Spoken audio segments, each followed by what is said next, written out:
Praise the Lord. കർത്താവിന് സ്തോത്രം. നിങ്ങൾക്ക് എല്ലാവർക്കും കർത്താവ് യേശുക്രിസ്തുവിൻ്റെ നാമത്തിൽ സ്നേഹവന്ദനത്തെ അറിയിക്കുന്നു.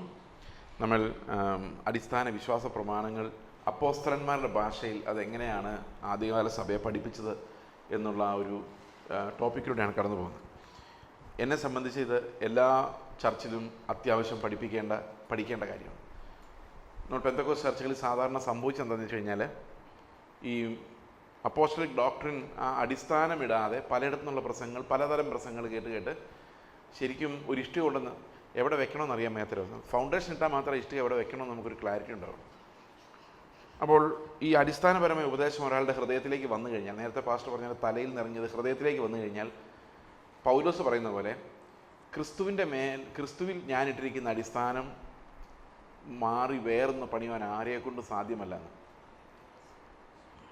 ഇത് 1 കൊരിന്ത്യർ ലേഖനം 3-ാം അധ്യായത്തിൽ പറയുന്നൊരു കാര്യമാണ്. നമുക്ക് ആ വാക്യം ജസ്റ്റ് ഒന്ന് വായിക്കാം. ഞാനത് കോട്ട് ചെയ്തുകൊണ്ട് മാത്രമാണ്.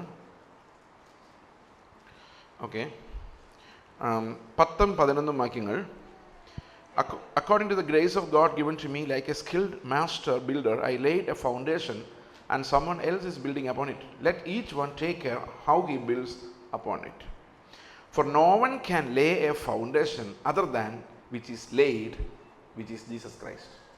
ക്രിസ്തു എന്ന അടിസ്ഥാനം അല്ലാതെ വേറൊരു അടിസ്ഥാനം ഇടുവാൻ ആരെ കൊണ്ടും സാധ്യമല്ല എന്ന് പറഞ്ഞു കഴിഞ്ഞാൽ, ഒരു സഭയിൽ ക്രിസ്തു എന്ന അടിസ്ഥാനം വീണ് കഴിഞ്ഞാൽ ആ അടിസ്ഥാനം അങ്ങനെ കിടന്നോളും. പക്ഷേ പ്രോബ്ലം എന്താണെന്ന് വെച്ച് കഴിഞ്ഞാൽ, യേശു ക്രിസ്തു ഒരു അടിസ്ഥാനമായി സഭയുടെ എല്ലാ ശ്വാസത്തിലും ഇല്ല, എല്ലാ ഫങ്ഷൻസിലും ഇല്ല. അതെന്തുകൊണ്ടാണെന്ന് വെച്ച് കഴിഞ്ഞാൽ, ഈ അപ്പോസ്റ്റലിക് ഡോക്ട്രിൻ നമുക്ക് അടിസ്ഥാനമായി വരാത്തത് കൊണ്ടാണ്. അങ്ങനെ വരാത്തത് കൊണ്ട് എന്ത് സംഭവിക്കുന്നത് വെച്ച് കഴിഞ്ഞാൽ, ഈ അപ്പോസ്തലിക ഉപദേശം എന്തിനു വേണ്ടിയുള്ളതാണെന്ന് വെച്ച് കഴിഞ്ഞാൽ, ക്രിസ്തുവിൽ ഓരോരുത്തരെയും തികഞ്ഞവരാക്കി നിർത്താൻ വേണ്ടിയുള്ളതാണ്. അപ്പം ക്രിസ്തു ആരാണ്? നമ്മൾ ദൈവമായിട്ട് ക്രിസ്തുവിനെ മനസ്സിലാക്കുന്നു, രക്ഷകനായിട്ട് മനസ്സിലാക്കുന്നു. അത് 2 രീതിയിൽ മനസ്സിലാക്കുമ്പോഴും ക്രിസ്തു ഇത്തിരി ദൂരെയാണ്. നമ്മൾ ദൂരെ നിന്ന് കർത്താവിനെ നോക്കുന്ന പോലെയാണ്. എന്നാൽ അപ്പോസ്തലിക ഉപദേശം നമ്മൾ പഠിച്ചു കഴിയുമ്പോൾ ദൈവമായ, മനുഷ്യനായ, രക്ഷകനായ ക്രിസ്തു നമ്മുടെ തന്നെ ജീവനായ ക്രിസ്തുവായി മാറുന്നു എന്നുള്ളതാണ്. ഈ നമ്മുടെ ജീവനായ ക്രിസ്തു വെളിപ്പെടുമ്പോഴെന്നാണ് ജീവിപ്പിക്കുന്ന ആത്മാവായി കർത്താവ് നമ്മിൽ വസിക്കുന്നു. അപ്പോൾ ക്രിസ്തുവിൻ്റെ ജീവൻ നമ്മളിലേക്ക് പകരുന്ന ആ ഒരു തലത്തിൽ നമ്മൾ കർത്താവിനെ അറിഞ്ഞു കഴിയുമ്പോൾ അതൊരടിസ്ഥാനമാണ്. അതിനപ്പുറത്തേക്ക് ഒരു പരിജ്ഞാനവുമില്ല. പൗലോസ് പറയാണ്, ക്രിസ്തുവിൻ്റെ പരിജ്ഞാനത്തിൻ്റെ ശ്രേഷ്ഠത നിമിത്തം ഞാൻ എനിക്ക് ഗുണമെന്ന് കരുതിയ സകലത്തിനെയും ഞാൻ തള്ളിക്കളയുന്നു. കാരണം അത്ര പവറാണ്, അത്ര പ്രഷ്യസ് ആണ് ക്രിസ്തു നമുക്ക് ജീവനായി വരുന്ന ഒരു പരിജ്ഞാനം. ഈ പരിജ്ഞാനത്തെക്കുറിച്ച് നമ്മൾ പഠിക്കുവാൻ ഇത്തിരി പ്രയാസമുണ്ട്. കാരണം എന്ന് വെച്ച് കഴിഞ്ഞാൽ, എനിക്ക് നിങ്ങളുടെ പരിജ്ഞാനം പഠിപ്പിക്കാൻ പറ്റത്തില്ല. പരിജ്ഞാനം ആത്മാവ് തരണം. ഒരു മനുഷ്യനും വേറൊരാളെ പരിജ്ഞാനം പഠിപ്പിക്കാൻ പറ്റില്ല. കാരണം പരിജ്ഞാനം എന്ന് പറയുന്നത് ആത്മാവിന് മാത്രമേ പറ്റുള്ളൂ. എനിക്ക് പറ്റുന്ന ആകെയുള്ള പണി ഈ അപ്പോസ്തലന്മാർ പറഞ്ഞ കാര്യങ്ങൾ വെച്ച് തന്നെ അടിസ്ഥാനം ഇടുക, അത് മാത്രമേ ഉള്ളൂ. ഇതിനു മുകളിൽ എങ്ങനെ ജീവിക്കണമെന്ന് ആത്മാവ് നമ്മളോട് പറയണം. പക്ഷെ ഒരു പ്രോബ്ലം ഉള്ളത്, ഈ ആത്മാവ് പറയുന്നത് ആത്മാവ് തന്നെയാണോ പറയുന്നത്, പ്രാണനാണോ പറയുന്നത്, നമ്മുടെ ചിന്തയിൽ നിന്ന് വരുന്നതാണോ, ഇതൊന്നും നമുക്കൊരു നിശ്ചയമില്ല എന്നുള്ളതാണ് ഏറ്റവും വലിയ പ്രശ്നം. ഞാൻ അതിനെക്കുറിച്ച് കൊണ്ടൊരു വാക്ക് പറയട്ടെ. കാരണം നാളെ ഒരു ദിവസം കൂടെ ഉള്ളൂ ഇതെല്ലാം കൂടെ പറഞ്ഞെത്തിക്കണം എന്നുള്ളതുകൊണ്ട് ഈ ഒരു കാര്യം വളരെ നിർണായകമാണ്. How to design whether something is coming from the spirit or from the soul. എബ്രായ ലേഖനം നമ്മൾ വായിക്കുമ്പോൾ, ഈ എബ്രായ ലേഖനവും റോമാലേഖനവും അപ്പോസ്തലിക അടിസ്ഥാന ഉപദേശങ്ങളെ സംബന്ധിച്ച് ഏറ്റവും ക്രൂഷ്യലായിട്ടുള്ള ലേഖനങ്ങളാണ്. ഇത് രണ്ടും നമ്മൾ പഠിച്ചേ പറ്റുള്ളൂ. ഈ എബ്രായ ലേഖനം നമ്മൾ വായിക്കുമ്പോൾ അവിടെ 5:11 ഒന്ന് വായിച്ചു നോക്കി. 5:11 ഇതിനെക്കുറിച്ച് ഞങ്ങൾക്ക് വളരെ പറയുവാനുണ്ട് എങ്കിലും നിങ്ങൾ കേൾക്കുവാൻ മാന്ദ്യമുള്ളവരായതുകൊണ്ട് തെളിയിച്ചു തരുവാൻ വിഷമം. ഓക്കെ. അപ്പൊ കാലം നോക്കിയാൽ നിങ്ങൾ ഉപദേഷ്ടാക്കന്മാരായിരിക്കേണ്ടവരാണ് എങ്കിലും ദൈവത്തിന്റെ അരുളപ്പാടുകളുടെ ആദ്യ പാഠങ്ങൾ തന്നെ വീണ്ടും ഉപദേശിച്ചു തരുവാൻ ആവശ്യമായിരിക്കുന്നു. ഓക്കെ. അപ്പൊ പിന്നെ നമുക്ക് എന്ത് വേണ്ടി വരുന്നു? അടിസ്ഥാനമില്ലാത്തത് കൊണ്ട് നമുക്ക് പരിജ്ഞാനത്തിലേക്ക് വളരാനോ ഉപദേശിക്കാനോ പറ്റാത്ത രീതിയിൽ 50 വർഷം കഴിഞ്ഞാലും വിശ്വാസി അങ്ങനെ തന്നെ ഇരിക്കുന്നു.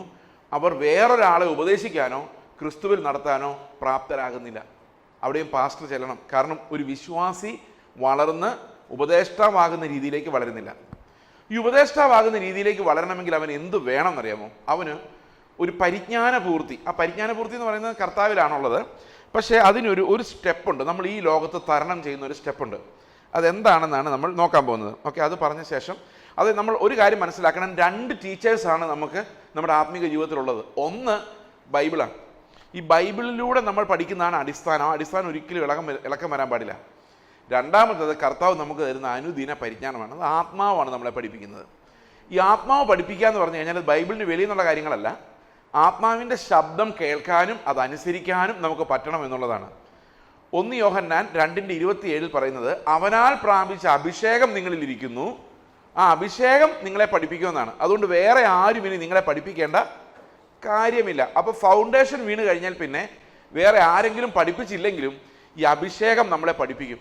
പക്ഷേ ഫൗണ്ടേഷൻ ഇല്ലെങ്കിലുള്ള പ്രോബ്ലം എന്താണെന്ന് വെച്ച് കഴിഞ്ഞാൽ, ഇത് അഭിഷേകം പഠിപ്പിക്കുന്നതാണോ, എൻ്റെ പ്രാണൻ പറയുന്നതാണോ, എനിക്ക് തോന്നുന്നതാണോ, സൈക്കോളജിക്കൽ ഫീലിംഗ് ആണോ എന്നൊന്നും നമുക്ക് കണ്ടുപിടിക്കാൻ പറ്റത്തില്ല. അത് കണ്ടുപിടിക്കണമെങ്കിൽ ആദ്യം എന്ത് വേണം?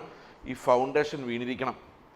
നമുക്ക് 4:12 ഒന്ന് വായിക്കാം. എബ്രായ ലേഖനം ഭയങ്കര ഫേമസ് ആയിട്ടുള്ള വാക്യം ഒന്ന് വായിക്കാം. ദൈവത്തിൻ്റെ വചനം ജീവനും ചൈതന്യമുള്ളതായി ഇരുവായ്ത്തലുള്ള ഏതു വാളിനേക്കാളും മൂർച്ചയേറിയതും പ്രാണനെയും ആത്മാവിനെയും സന്ധിമജ്ജകളെയും വേർപിടിവിക്കും വരെ തുളച്ചു ചെല്ലുന്നതും ഹൃദയത്തിൻ്റെ ചിന്തനങ്ങളെയും ഭാവങ്ങളെയും വിവേചിക്കുന്നതുമാകുന്നു. അപ്പം ഞാൻ ആദ്യം കേട്ടോണ്ടിരുന്നപ്പോൾ എനിക്ക് ആദ്യ വചനം കേട്ടപ്പോൾ എനിക്ക് തോന്നിയത്, ദൈവത്തിൻ്റെ വചനം ഇരുവായ്ത്തലുള്ള വാളാണ് ബ്രദറെ, അത് പറയുന്നവനെ വെട്ടും കേൾക്കുന്നവനെ വെട്ടും. കേട്ടിട്ടില്ല ഇങ്ങനെ? പക്ഷെ അതിൻ്റെ അർത്ഥം അതല്ല. ഒന്നും കൂടെ സൂക്ഷിച്ച് നോക്കിയാൽ ഈ വചനം എന്ന വാൾ എന്തിനാണ് പ്രയോഗിക്കുന്നത് അവിടെ എഴുതിയിട്ടുണ്ട്. നിങ്ങൾ ചിക്കൻ കഴിക്കുമ്പോൾ ഈ ചിക്കനകത്തുള്ള മജ്ജ, മാരോ, അതെങ്ങനെയാണ് കഴിക്കുന്നത്? എങ്ങനെയാണ് നിങ്ങൾ കഴിക്കാൻ എന്താ ചെയ്യുന്നത്? സാധാരണ കടിച്ചു പൊട്ടിച്ചിട്ട് ഒറ്റ വലി, അല്ലേ?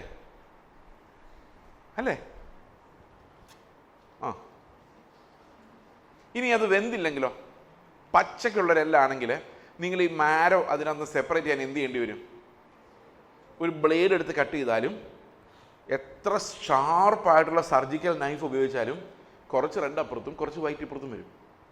കാരണം മാരോയെ അതിനകത്ത് സെപ്പറേറ്റ് ചെയ്യാൻ വേഗാത്തിടത്തോളം കാലം പറ്റത്തില്ല. അപ്പോൾ നമ്മുടെ അസ്ഥിയിൽ നിന്ന് സന്ധിയിൽ നിന്ന് മജ്ജയെ വേർതിരിക്കണമെങ്കിൽ ഒന്ന് ആലോചിച്ചിരിക്കണം. ബൈബിളിൽ വരുന്ന ഒരു പരിജ്ഞാനത്തിൻ്റെ തലം എന്താണെന്ന്. സന്ധിയെ മജ്ജയിൽ നിന്ന് വേർതിരിക്കണമെങ്കിൽ ലോകത്തിൽ ഏറ്റവും ഷാർപ്പസ്റ്റ് ആയിട്ടുള്ള ആയുധം ആവശ്യമാണ്. അതിനേക്കാൾ മൂർച്ചയേറിയ ഒരായുധമുണ്ടെങ്കിലേ നമ്മുടെ പ്രാണനിൻ്റെ വരുന്ന ചിന്തകളും ആത്മാവിൽ നിന്ന് വരുന്ന ചിന്തകളും വിവേചിക്കാൻ സാധിക്കുകയുള്ളൂ. എന്ന് പറഞ്ഞാൽ ലോകത്തുള്ള ഏതിരുവായ്ത്തലയുള്ള വാളിനേക്കാളും മൂർച്ചയേറിയതും ആത്മാവിനെയും പ്രാണനെയും ഇങ്ങനെ രണ്ടായി വിഭജിച്ച് കാണിക്കാൻ കഴിവുള്ളതുമായ വാൾ. അപ്പം ദൈവത്തിൻ്റെ വചനം എന്ന വാൾ എന്ത് ചെയ്യുന്നു? നമ്മളതിൽ അഭ്യാസം തികഞ്ഞവരാകണമെന്ന് 5ന്റെ അവസാനം വരുമ്പോഴേക്കും പറഞ്ഞത്. അതായത് ഈ വചനം ഉപയോഗിക്കുന്നതിൽ അഭ്യാസം തികഞ്ഞവരായാൽ മാത്രമേ നമുക്ക് ഉപദേഷ്ടാവ് എന്ന തലത്തിലേക്ക് ആളുകൾക്ക് ഇത് വ്യാഖ്യാനിച്ചു കൊടുക്കാനും പഠിപ്പിക്കാനും സാധിക്കുകയുള്ളൂ. അപ്പോൾ അഭ്യാസം തികഞ്ഞവരാണെങ്കിൽ എന്ത് വേണം? വചനം നല്ലതുപോലെ അറിയണം. ഈ വചനം വാളായി നമ്മുടെ ഹൃദയത്തെ തന്നെ വിവേചിക്കാനും നമ്മുടെ ഭാവങ്ങളെ വിവേചിക്കാനും ചിന്തനങ്ങളെ എന്തൊക്കെയാണെന്ന് വിവേചിക്കാനും വചനം കൊണ്ട് തേർഡ് പാർട്ടി വിവേചിക്കുന്ന പോലെ നമ്മൾ വിവേചിക്കണം. ഒരു എക്സാമ്പിൾ ഞാൻ പറയുന്നത് നിങ്ങൾക്ക് മനസ്സിലായി. ഞങ്ങളുടെ ജീവിതത്തിൽ നടന്നൊരു കാര്യമാണ്. വർഷങ്ങൾക്ക് മുമ്പ് ഞങ്ങൾ ആന്ധ്രാപ്രദേശിലായിരിക്കുമ്പോൾ, നമ്മുടെ വിഷയത്തിലേക്ക് വരും, ഈ ഒരൊറ്റ കഥ ഞങ്ങൾ പറഞ്ഞിട്ട് ഞാൻ അങ്ങോട്ട് പോവാണ്. ആന്ധ്രാപ്രദേശിലായിരിക്കുമ്പോൾ ഞങ്ങൾ ഭയങ്കരമായ ദാരിദ്ര്യാവസ്ഥയിൽ ആയിരുന്നു. എന്ന് പറഞ്ഞു കഴിഞ്ഞാൽ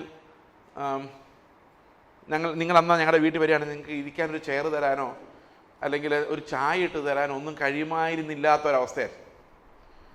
അപ്പോൾ അയൽവക്കത്ത് ഷോപ്പിൽ ഒരു 40 രൂപ കടം വാങ്ങിച്ചത് തിരിച്ചു കൊടുക്കാൻ പറ്റാത്ത അവസ്ഥ എന്ന് പറഞ്ഞു കഴിഞ്ഞാൽ പക്ക ദാരിദ്ര്യം. അത് ഒരു ദിവസമൊന്നുമല്ല, എത്രയോ വർഷങ്ങൾ അങ്ങനെയായിരുന്നു. അതായത് 2, 3, 4, 5 മേ ബി അതിൽ കൂടുതൽ, ഒരു 5 വർഷമെങ്കിലും ആ ഒരു അവസ്ഥയിലൂടെ ഞങ്ങൾ പോയത്. അപ്പോൾ ഒരു ദിവസം ഞാനൊരു സ്വപ്നം കാണുക രാത്രിയിൽ. ഈ സ്വപ്നത്തിൽ ഞാൻ ഭയങ്കര കഷ്ടം നിറഞ്ഞൊരു വഴിയിലൂടെ, കല്ലും മുള്ളും നിറഞ്ഞ പാറ മുകളിലൂടെ ഇങ്ങനെ നടന്ന് കയറുക. സ്വപ്നത്തിലാണ്. അപ്പോൾ ആ കല്ലിനിടയിലൂടെ ഞാൻ നോക്കിയപ്പോൾ ഒരു നല്ല റോഡ് ഇതിന് പാരലായിട്ട് കിടപ്പുണ്ട്. അപ്പോൾ സ്വപ്നത്തിൽ ഞാൻ കർത്താവിനോട് പറഞ്ഞു, കർത്താവേ, ഞങ്ങൾക്കൊരു വഴി തുറന്നു തന്നതിനായിട്ട് സ്തോത്രം. എങ്ങനെയുണ്ട്?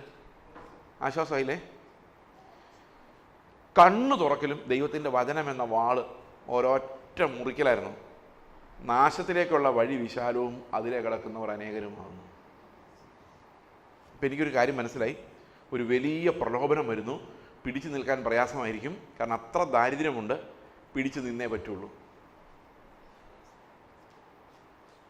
പിന്നെ വന്നതൊരു ഭയങ്കര പ്രലോഭനമായിരുന്നു. അമേരിക്കയിൽ നിന്ന് ഒരു ടീം വന്നിട്ട് ചെക്ക് ബുക്ക് എൻ്റെ മുമ്പിലോട്ട് ഇട്ട് പറയാണ്, നിങ്ങൾക്ക് ഓങ്കോളിൽ എന്ത് വേണമെങ്കിലും ചെയ്തോ, കണക്ക് മാത്രം കൃത്യമായിട്ട് തന്നാൽ മതി, ഞങ്ങൾക്ക് നിങ്ങളെ അത്ര വിശ്വാസമാണ്. എനിക്കിത് വാങ്ങിക്കാൻ പറ്റില്ല. കാരണം എന്താ? മുന്നറിയിപ്പ് കിടക്കുകയാണ്. വചനം എന്ന വാളെടുത്ത് ഒരൊറ്റ പ്രയോഗം. അത് ഞാൻ അറിഞ്ഞുകൊണ്ടല്ല. അന്ന് ഞാൻ യെസ് പറഞ്ഞിരുന്നെങ്കിൽ ഞാനിപ്പോൾ ആന്ധ്രാപ്രദേശിൽ ഒരു ചിൽഡ്രൻസ് ഹോം ഒക്കെ നടത്തി, ഒരു HIV കെയർ സെൻ്ററൊക്കെ നടത്തി, സ്കൂളൊക്കെ നടത്തി അവിടെ ഇരുന്നേനെ. അത് പോട്ടെ, ജീവിതം അവസാനിക്കാൻ നേരത്തെ ഞാൻ ഇങ്ങനെ പറഞ്ഞേനെ, പ്രായമാകുമ്പം ഒന്നുമില്ലാത്തവനായി ഞാൻ ആന്ധ്രയിലേക്ക് വന്നു, ദൈവം എന്നെ നടത്തി ഇത്രത്തോളം നടത്തി. എന്തുവാ ഈ കെട്ടിടം? അധികാരം, ഗവൺമെൻറ്റിൻ്റെ അംഗീകാരം, ഇടയ്ക്കിടയ്ക്ക് കിട്ടുന്ന പൂച്ചെണ്ട്, മാല, ഇതൊക്കെ അങ്ങ് കിട്ടിക്കഴിയുമ്പോഴേക്കും ഞാൻ എന്താ വിചാരിക്കുന്നത്? ദൈവം നടത്തിയെന്നാണ്. പക്ഷെ അന്ന് ആ വാളങ്ങനെ കടന്നു പോയില്ലായിരുന്നെങ്കിൽ ഞാൻ ഒരിക്കലും കർത്താവ് എന്നെക്കുറിച്ച് എന്താ ഉദ്ദേശിക്കുന്നത് എനിക്ക് മനസ്സിലാവത്തില്ലായിരുന്നു.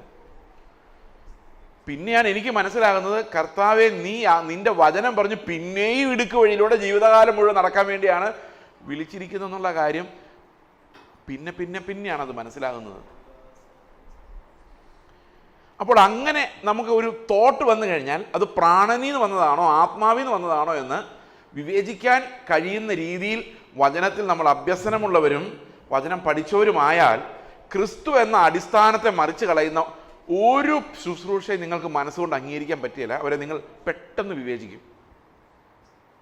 കഴിഞ്ഞ ദിവസം ഒരു പ്രവാചകൻ ഒരു കുട്ടിയോട് ഇങ്ങനെ പ്രവചിച്ച് എന്തൊക്കെ പറഞ്ഞെന്ന് ഒരാൾ പറഞ്ഞു. അപ്പം ഞാൻ പറഞ്ഞു, ആ പ്രവാചകൻ പറഞ്ഞ എല്ലാ കാര്യങ്ങളും ഞാൻ 1, 2, 3, 4 പറയാമെന്ന് പറഞ്ഞു. അപ്പോൾ അവൻ പറഞ്ഞു, അങ്ങനെ ചെയ്സങ്ങളിൽ പറയാൻ പറ്റുമോ? ഞാൻ പറഞ്ഞു, പറയാൻ പറ്റും. പറഞ്ഞു 3, 4 കാര്യങ്ങൾ എല്ലാം അതുപോലെ തന്നെയായിരുന്നു. പുള്ളി ഇതെങ്ങനെ മനസ്സിലായി? ഞാൻ പറഞ്ഞ ആത്മാവ് ഇത്രയേ ഉള്ളൂ. ആ ആത്മാവിനെ നമ്മൾ നേരത്തെ വിവേചിച്ച് വെച്ചിരിക്കുകയാണ്, കാരണം അതിന് ഇത്രേ പറയാൻ കപ്പാസിറ്റി ഉള്ളൂ. ഇത് വിവേചിക്കാൻ എന്തു വേണം? ഈ വചനത്തിൻ്റെ ഫൗണ്ടേഷൻ വേണം. ഈ വചനത്തിൻ്റെ ഫൗണ്ടേഷനിലേക്ക് നമ്മൾ പോകാത്തത് കൊണ്ട് ദൈവത്തിൻ്റെ ആത്മാവ് പറഞ്ഞെന്ന് പറഞ്ഞു കഴിഞ്ഞാൽ ഉടനെ നമ്മളങ്ങ് ഫ്ലാറ്റായിട്ട് വീഴുക. ഒന്നും കൂടെ ആലോചിക്കണ്ടേ, ദൈവത്തിൻ്റെ ആത്മാവ് ഇങ്ങനെ പറയുമോ? ദൈവത്തിൻ്റെ ആത്മാവ് പറയുമോ ഈ ദാരിദ്ര്യമായ ഈ ജീവിതം, ഈ കഷ്ടതയുള്ള ജീവിതം ശാപമാണെന്ന് ദൈവത്തിൻ്റെ ആത്മാവ് പറയുമോ? നിങ്ങളെല്ലാവരും സമ്പത്തുണ്ടാക്കി ഇഷ്ടംപോലെ കാശുണ്ടാക്കണം ദൈവത്തിൻ്റെ ആത്മാവ് പറയും. ക്രിസ്തു നിന്നയും ചുമന്ന് നടന്ന ഈ സ്ഥലത്ത് നിങ്ങൾക്ക് മാനം കിട്ടുമെന്ന് ദൈവത്തിൻ്റെ ആത്മാവ് പ്രവചിക്കുമോ? നിങ്ങൾക്ക് വിശാലമായൊരു വഴി തുറക്കുന്നു പ്രവാചകൻ പറയുമ്പം ഇടുക്ക് വഴി എപ്പോൾ തുറക്കുമെന്ന് തിരിച്ചു ചോദിച്ചാൽ പിന്നെ അയാൾ പ്രവചിക്കാൻ വരില്ല. ഇത് വചനം അറിയാത്തതുകൊണ്ട് നമ്മളെല്ലാവരും തെറ്റിപ്പോയൊരവസ്ഥയിലാണെന്ന് പെന്തക്കോസ്തിൽ. കാരണം വചനം എന്ന അടിസ്ഥാനം ഒരു സഭയിലും ഈ അപ്പോസ്തല ഉപദേശങ്ങൾ പഠിപ്പിക്കപ്പെടുന്നില്ല. It's a very sad fact. അടുത്ത ജനറേഷൻ നമ്മുടെ പിള്ളേർക്ക് ഒരു വക കർത്താവിനെ കുറിച്ച് അറിയാൻ വയ്യായിരിക്കും. മറ്റുള്ള ദൈവങ്ങളുടെ മൂർത്തികളെ പോലെ നമുക്ക് ഒരു മൂർത്തിയുണ്ട്, പേര് യേശു ക്രിസ്തു. എന്താ പ്രയോജനം? അവരും പ്രാർത്ഥിക്കും, ഞാനും പ്രാർത്ഥിക്കും. ചിലപ്പോൾ അവരുടെ പ്രാർത്ഥന അവരുടെ മൂർത്തി കേൾക്കും, എൻ്റെ പ്രാർത്ഥന എൻ്റെ മൂർത്തി കേൾക്കും. ഈ ഒരു ഗ്ലോറിഫൈഡ് ഐഡൽ എന്നുള്ളതിനേക്കാൾ യേശു ക്രിസ്തുവിനെ കുറിച്ച് ഒന്നും അറിയാത്ത ഒരു ജനറേഷനാണ് നമ്മുടെ മുമ്പിൽ വരാൻ പോകുന്നത്. അതിന് കാരണം ഈ ഫൗണ്ടേഷൻസ് എത്താത്തത് കൊണ്ടാണ്. നമുക്ക് നമ്മുടെ വിഷയത്തിലേക്ക് മടങ്ങി വരാം. ഇന്നലെ നമ്മൾ പറഞ്ഞത് ഈ വിശ്വാസത്താലുള്ള നീതിയെക്കുറിച്ച്. ഓക്കെ, എങ്ങനെയാണ് വിശ്വാസം നമുക്ക് നീതിയായി വരുന്നത് എന്ന വിഷയമാണ്. നിങ്ങൾ ഓർക്കുന്നുണ്ടാവും, റോമാലേഖനം 5-ാം അധ്യായത്തിൽ നാം നിൽക്കുന്ന ഈ കൃപയിലേക്ക് ഏകന്റെ അനുസരണം. നിങ്ങൾക്ക് ഓർമ്മയുണ്ടോ? ആ പൊട്ടിലേക്ക് എറിഞ്ഞ് ഇന്നലെ വന്നവർക്ക്. ഓക്കെ, എന്നിട്ട് നമ്മൾ വേറൊരു കാര്യം കൂടെ കണ്ടു. ന്യായപ്രമാണം കൊണ്ട് ഒരാൾ നീതിമാനാകുന്നില്ല എന്ന് മാത്രമല്ല, നമ്മൾ ക്രിസ്തു മരിച്ചപ്പോൾ നമ്മളും അവൻ്റെ കൂടെ എന്താ ഇന്നലെ പറഞ്ഞത്? മരിച്ചു. അത് ക്രിസ്തുവിൻ മരിച്ചപ്പോൾ പാപത്തോട് മാത്രമല്ല മരിച്ചത്, പിന്നെ നമ്മൾ ഇന്നലെ കണ്ടൊരു കാര്യം ന്യായപ്രമാണ സംബന്ധമായി മരിച്ചു എന്നാണ്. ഓർമ്മയുണ്ടോ ന്യായപ്രമാണം എന്ന ഭർത്താവിനെ? ഓക്കെ, ഈ ന്യായപ്രമാണം എന്ന ഭർത്താവിന് എന്തുകൊണ്ടാണ് എന്നെ നന്നാക്കാൻ പറ്റാഞ്ഞത്?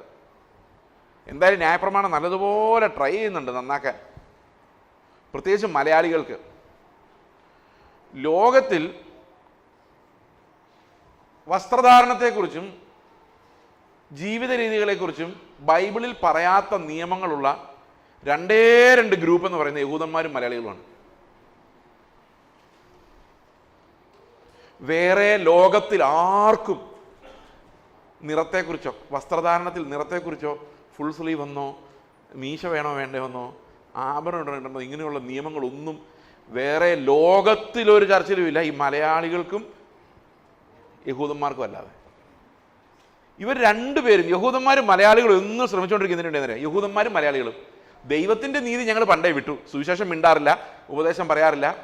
ഇനി ഞങ്ങൾ നോക്കുന്നത് ഞങ്ങളുടെ നീതി വെച്ചൊന്ന് ജീവിച്ച് നോക്കാം. എന്നിട്ട് കർത്താവിനോട് പറയാം, കർത്താവേ ദൈവത്തിൻ്റെ നീതി ഞങ്ങൾ വിട്ടതാണ്, നടപ്പാവില്ല. നീ അനുസരിക്കാൻ പറ്റാത്ത നിയമങ്ങളൊക്കെ തന്നെ ഞങ്ങൾ എങ്ങനെ നീതിമാന്മാരാവാനാ?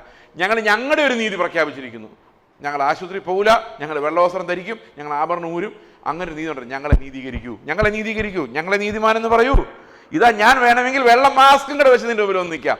നീതിമാനെന്നൊന്ന് വിളിക്കൂ. കർത്താവ് പറയും പോയി പണി നോക്കണമെന്നല്ലേ. കാരണം അവൻ്റെ നീതി അല്ലാതെ വേറൊരു നീതിയും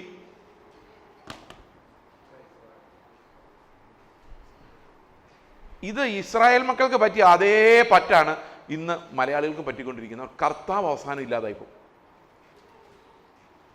ഇത് ശരിക്കും ഇതെനിക്ക് കാണാം, ഈ സംഭവിക്കുന്ന കണ്ടോണ്ട് തന്നെയാണ് ഞാനിത് പറയുന്നത്. നിങ്ങൾ സംഭവിക്കുന്ന കാണുന്നില്ലായിരിക്കും, ഞാൻ ഈ പല സ്ഥലങ്ങളിലും കയറി ഇറങ്ങുന്നതുകൊണ്ട് ഇത് കാണുന്നുണ്ട്. ക്രിസ്തു ഇല്ല. ഞായറാഴ്ച ചർച്ചിൽ വരുന്നു, 2 പാട്ട് പാടുന്നു, സങ്കീർത്തനം നിന്ന് വായിക്കുന്നു, ദാവീദിനെക്കുറിച്ച് പ്രസംഗിക്കുന്നു, സാക്ഷ്യം പറയുന്നു, മോശയെക്കുറിച്ച് പ്രസംഗിച്ച് അന്നത്തെ സെഷൻ അവസാനിപ്പിക്കുന്നു. Where is Christ? എത്ര നാളുകൾ?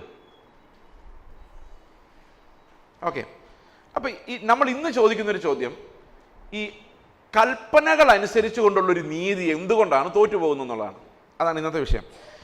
റോമാലേഖനം 7-ാം അധ്യായത്തിലേക്ക് നമ്മൾ വരുമ്പോൾ 7-ാം അധ്യായത്തിൻ്റെ 14-ാം വാക്യം മുതൽ നമുക്കൊന്ന് വായിക്കാം. പതുക്കെ വായിക്കാം. നിങ്ങൾ ന്യായപ്രമാണത്തെ കുറ്റം പറയരുത് കേട്ടോ. ആദ്യത്തെ ഭർത്താവിനെ കുറ്റം പറയരുത്. അതാരായിരുന്നു? ന്യായപ്രമാണം. ന്യായപ്രമാണത്തിന് യാതൊരു കുഴപ്പമില്ല. ആള് ഡീസൻ്റാണ്, ശരിയല്ലേ?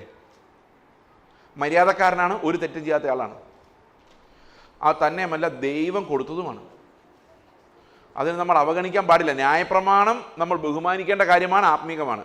അടുത്തത് പ്രശ്നം ആരാന്നറിയോ? ഈ വിശുദ്ധമായ ന്യായപ്രമാണം കിട്ടിയ ഞാനാണ് പ്രശ്നം. എനിക്കെന്താണ് പ്രശ്നം? ഞാൻ ജഡമയനാണ്. അടുത്തത് പാപത്തിന് ഒരടിമയായി വിൽക്കപ്പെട്ടവൻ. അതായത് എനിക്ക് സ്വന്തം വില്ലെന്ന് പറയുന്നൊരു സാധനം ഇവിടെ കണ്ടോ. ഈ വില്ലെന്ന് പറയുന്നത് മുഴുവൻ പാപത്തിൻ്റെ അടിമത്തത്തിൽ കിടക്കുക. ഞാൻ എന്ത് ചെയ്താലും പാപമായിട്ടാണ് വരുന്നത്, നന്മ ചെയ്താലും പാപമായിട്ടാണ് വരുന്നത്. ആർക്കെങ്കിലും 5 രൂപ കൊടുത്തു കഴിഞ്ഞാൽ 5 രൂപ കൊടുത്ത് എൻ്റെ മൈൻഡ് ഇങ്ങനെ കിടക്കും, ഞാൻ അവൻ 5 രൂപ കൊടുത്തു, അത് പാപമായിട്ടാണ് വരുന്നത്. അയാൾ നിങ്ങളോട് തിരിച്ച് 2 വർത്താനം പറഞ്ഞു കഴിയുമ്പോൾ ഉള്ളിലേക്ക് ദേഷ്യം വരും. ഓക്കെ, നിങ്ങളുടെ വീട്ടിൽ 2 ഭിക്ഷക്കാർ വന്ന് വിചാരിച്ചു. ഒരാൾ വന്ന് നിങ്ങൾ 10 രൂപ കൊടുത്തു, വേറെ ആൾക്ക് ഒന്നും കൊടുത്തില്ല. 2 പേരും നിങ്ങളെ തിരിഞ്ഞ് നിന്ന് ചീത്ത പറഞ്ഞു. ആര് ചീത്ത പറയുമ്പോൾ നിങ്ങൾ കൂടുതൽ വിഷമം ഉണ്ടാകുന്നത്? നിങ്ങൾ പൈസ അങ്ങോട്ട് കൊടുത്ത ആൾ തിരിച്ച് നിങ്ങളെ ബഹുമാനിക്കണമെന്ന് നിങ്ങൾ ആഗ്രഹിക്കുന്നു. അതുപോലെ ഈ മിഷൻ മുതലാളിമാർ കുറച്ച് പേരുണ്ട്. നിങ്ങൾ അധ്വാനിക്കുന്നു, പൈസ ഉണ്ടാക്കുന്നു, അതിൻ്റെ ചെറിയ പങ്ക് മിഷണറിമാർക്ക് അയച്ചു കൊടുക്കുന്നു. പിന്നെ മിഷണറിമാർ രാവിലെ എഴുന്നേറ്റ് എന്താണ് ബ്രേക്ക്ഫാസ്റ്റ് കഴിച്ചതെന്ന് അറിയാതെ നിങ്ങൾക്ക് സമാധാനമില്ല. എൻ്റെ കാശ് ദൂർത്തടിക്കുന്നുണ്ടോ? അവരെങ്ങാനും ഇറച്ചി വാങ്ങിച്ചോ? കഴിഞ്ഞ ദിവസം, അതായത് ഈ പൈസ കൊടുത്തു കഴിഞ്ഞാൽ നമ്മൾ അവരെ അങ്ങ് വിടുകയല്ല, അവരുടെ പുറകെ നടക്കും. കാരണം റിപ്പോർട്ട് എവിടെ? ഞാൻ നമ്മുടെ സഹോദരങ്ങൾ പോകുന്ന വഴിക്ക് ഞാൻ പറഞ്ഞു, നിങ്ങൾ പൊക്കോ, അവിടെ ചെന്ന് ഒന്നും ചെയ്യണ്ട, കർത്താവ് ചെയ്തോളും. ഒരിക്കലും റിപ്പോർട്ട് ചോദിക്കില്ല. പോകാനെങ്കിൽ അവർക്ക് കഴിഞ്ഞല്ലോ. നമ്മളിവിടെ ചുമ്മാ ഇരിക്കുമ്പം അവർ വടിയും കുത്തിപ്പിടിച്ച് പോയല്ലോ. നിങ്ങൾ എന്താ വിചാരിക്കുന്നത്? ഈ പൈസ കൊടുക്കുന്ന ആൾക്കാരെക്കാളും കമ്മിറ്റ്മെൻ്റ് ഉള്ളവരാണ് അവിടെ കിടക്കുന്നത്. വിശ്വാസമില്ല കൊടുക്കേണ്ടത്, എന്തിനാ കൊടുക്കും? ഇത് കൊടുത്തിട്ട് അവരുടെ പറയാം. ഞാൻ ഈ കഴിഞ്ഞ ദിവസം മഹാരാഷ്ട്രയിൽ നിന്നൊരു മിഷണറി ഞങ്ങളുടെ വീട്ടിൽ വന്നു. എന്നിട്ട് പറഞ്ഞു അവർക്ക് അമേരിക്കയിൽ നിന്ന് 15,000 രൂപ വെച്ച് മാസം കൊടുക്കുന്നുണ്ട്. 7,000 രൂപ റെൻറ്റ്, 8,000 രൂപ. അപ്പം പുള്ളി പറഞ്ഞു ഞാൻ പരിപാടി നിർത്തി, ഞാൻ ഇനി മിഷണറി വേലക്കേ ഇല്ല, ഇനി ഒറ്റയ്ക്ക് എവിടെയെങ്കിലും പോകാൻ ദൈവം വിട്ടാലേ പോകുന്നുള്ളൂ. അപ്പം ഞാൻ എന്താ കാര്യം? എല്ലാ ദിവസവും റിപ്പോർട്ട് ഉണ്ടാക്കണം. രാവിലെ ബ്രേക്ക്ഫാസ്റ്റിന് എന്തായിരുന്നു കഴിച്ചത്? ഒന്ന് ആലോചിച്ച് നോക്കിയേ. ബന്ധുര കാഞ്ചന കൂട്ടിലാണെങ്കിലും ബന്ധനം തന്നെ പാരിൽ, അല്ലേ? ബന്ധുര കാഞ്ചന കൂട്ടിലാണെങ്കിലും വളരെ മനോഹരമായ സ്വർണ്ണക്കൂട്ടിലിട്ട് അടച്ചാലും, ഇഷ്ടംപോലെ ഡോളർ വരുന്ന സ്വർണ്ണക്കൂടാണെങ്കിലും ബന്ധനം തന്നെയാണ്. ഓക്കെ. അപ്പോൾ നിങ്ങൾ പറയും, ഈ പൈസ കൊടുക്കുന്ന ആൾ ചെല്ലുമ്പം പറയും, ഇതെന്താ ഇങ്ങനെയൊക്കെ ചെയ്തേക്കുന്നത്? അവർ പറയും, സാർ കാരണം അവൻ ആരെയാണ് ബഹുമാനിക്കുന്നത്? അവർ ബഹുമാനിക്കുന്നത് നിങ്ങളെയല്ല, ഈ മാമോനെയാണ്. മാമോൻ is owned there in the field. എന്തുകൊണ്ടാണ് നമ്മളെ ബഹുമാനിക്കണം നമ്മൾ ആഗ്രഹിക്കുന്നത്? നമ്മൾ അവരെക്കാളും നല്ല മിഷണറിമാരായതുകൊണ്ടല്ല, അവരെക്കാളും എക്സ്പീരിയൻസ് ഉള്ളവരായതുകൊണ്ടോ അവരെക്കാളും ദൈവത്തെ അറിഞ്ഞവരായതുകൊണ്ടോ അല്ല. നമ്മുടെ മാമോൻ അവരുടെ കയ്യിൽ കിടന്ന് പിടയ്ക്കുന്നത് കണ്ടിട്ട് സഹിക്കാൻ പറ്റുന്നില്ല. So we want to control them. പ്രിയ സഹോദരങ്ങൾ, ഇന്ന് മിഷൻ ഫീൽഡിനെ കൺട്രോൾ ചെയ്യുന്നത് വിഷനല്ല, മണിയാണ്. അതുകൊണ്ട് അവരെന്ത് ചെയ്യുന്നറിയോ? അവരിവിടെ നിന്ന് 5000 രൂപ മേടിക്കും, എന്നിട്ട് അടുത്ത മിഷൻ സ്റ്റേഷനിൽ ചെന്ന് വേറെ മിഷൻ സംഘടന അവിടെ നിന്ന് 5000 മേടിക്കും, എല്ലായിടത്തും 5000 രൂപ മേടിക്കും. ഞാൻ ഈ കഴിഞ്ഞ പ്രാവശ്യം ബീഹാറിൽ ചെന്നപ്പം അവിടെ ഒരു സഹോദരൻ പറഞ്ഞു, ഞാനൊരു മിഷൻ സംഘടന വർക്ക് ചെയ്തുകൊണ്ടിരുന്നതാണ്, ചൂഷണം മനസ്സിലായപ്പോൾ വിട്ടു. അപ്പോൾ ഞാൻ ഇപ്പം എന്താ ചെയ്യുന്നത്? ഇപ്പം ഞാൻ രാവിലെ പോയി അധ്വാനിക്കും, കേത്തി കരുങ്ക കൃഷി ചെയ്യും, എന്നിട്ട് അതിൻ്റെ വരുമാനം ഞങ്ങൾക്ക് മാസം 20,000 രൂപ വെച്ച് കിട്ടും. എൻ്റെ കൂടെ 18 പാസ്റ്റർമാരുണ്ട്, 18 പേരും കഠിനാധ്വാനം ചെയ്യുകയാണ്, ചെരുപ്പ് കുത്തി വരെ ഉണ്ട്. എന്നിട്ട് വൈകിട്ട് 6 മണി കഴിയുമ്പോൾ ഒരു സുവിശേഷം പറയും, മീറ്റിംഗ് നടത്തും. 6-5 പൈസ വേണ്ട. എനിക്ക് ഭയങ്കര അത്ഭുതം തോന്നി. കാരണം അവർ പറയുന്ന 6 മണി കഴിയാതെ ആരും വീട്ടിൽ കാണുകയല്ല. എന്തിനാണ് ഒരു ഫുൾ ടൈം ഒരാൾ പോയി ചുമ്മാ അവിടെ ഇരിക്കുന്നതാണ് ഈ ബീഹാറിൽ അവർ ചോദിക്കുന്നത്? നിങ്ങൾ ആലോചിച്ച് നോക്കിയേ, ഈ പണം എന്ന് പറയുന്ന ഒരു സാധനം നശിപ്പിച്ച് ഇത് കൊടുത്തവരുടെ ഗമയാണ്, അത് ആ കൊടുത്തവരുടെ നിയന്ത്രണങ്ങളാണ്. ഓക്കെ, അത്രയൊക്കെ ഞാൻ പറയുന്നുള്ളൂ. നിങ്ങളൊക്കെ കൊടുക്കുന്നവരായിരിക്കും, വിഷമിച്ച് കാണും, സാരമില്ല. ഓക്കെ. അപ്പോൾ നമ്മൾ നന്മ ചെയ്താലും അത് എങ്ങോട്ടായി പോകുന്നത്? അതെല്ലാം നമ്മുടെ ജഡത്തിൻ്റെ അക്കൗണ്ടിലാണ്. കാരണം ഞാൻ ജഡമയനും പാപത്തിന് ദാസനായി വിൽക്കപ്പെട്ടവനും ആയതുകൊണ്ട് എൻ്റെ പണത്തേക്കാൾ കൂടുതൽ ഞാൻ ആരെയും സ്നേഹിക്കുന്നില്ല. അടുത്ത വാക്യം. അപ്പോൾ ഞാൻ നിങ്ങളോട് ഒരു ചോദ്യം ചോദിക്കാൻ പോവാണ്. ഈ അറിഞ്ഞുകൊണ്ട് ചെയ്യുന്ന പാപമാണോ അറിയാതെ ചെയ്യുന്ന പാപമാണോ ഗുരുതരം? എന്നോട് കേൾക്കണേ. അറിഞ്ഞുകൊണ്ട് ചെയ്യുന്ന പാപമാണോ അറിയാതെ ചെയ്യുന്ന പാപമാണോ ഗുരുതരം? ആ വാക്ക് ശ്രദ്ധിക്കണം, ഗുരുതരം. ഏതാ? അറിഞ്ഞുകൊണ്ട് ചെയ്യുന്നതാണോ? ഓക്കെ. അറിഞ്ഞുകൊണ്ട് ചെയ്യുന്ന പാപങ്ങൾക്ക് ഒരു വലിയ ഗുണമുണ്ട്. എന്താ ഗുണം എന്ന് വെച്ച് കഴിഞ്ഞാൽ, ഓക്കെ, ഇതെൻ്റെ ഫോൺ അല്ലെന്ന് വിചാരിച്ചോ. ഓക്കെ, ഇതിവിടെ ഇങ്ങനെ കിടക്കുകയാണ്.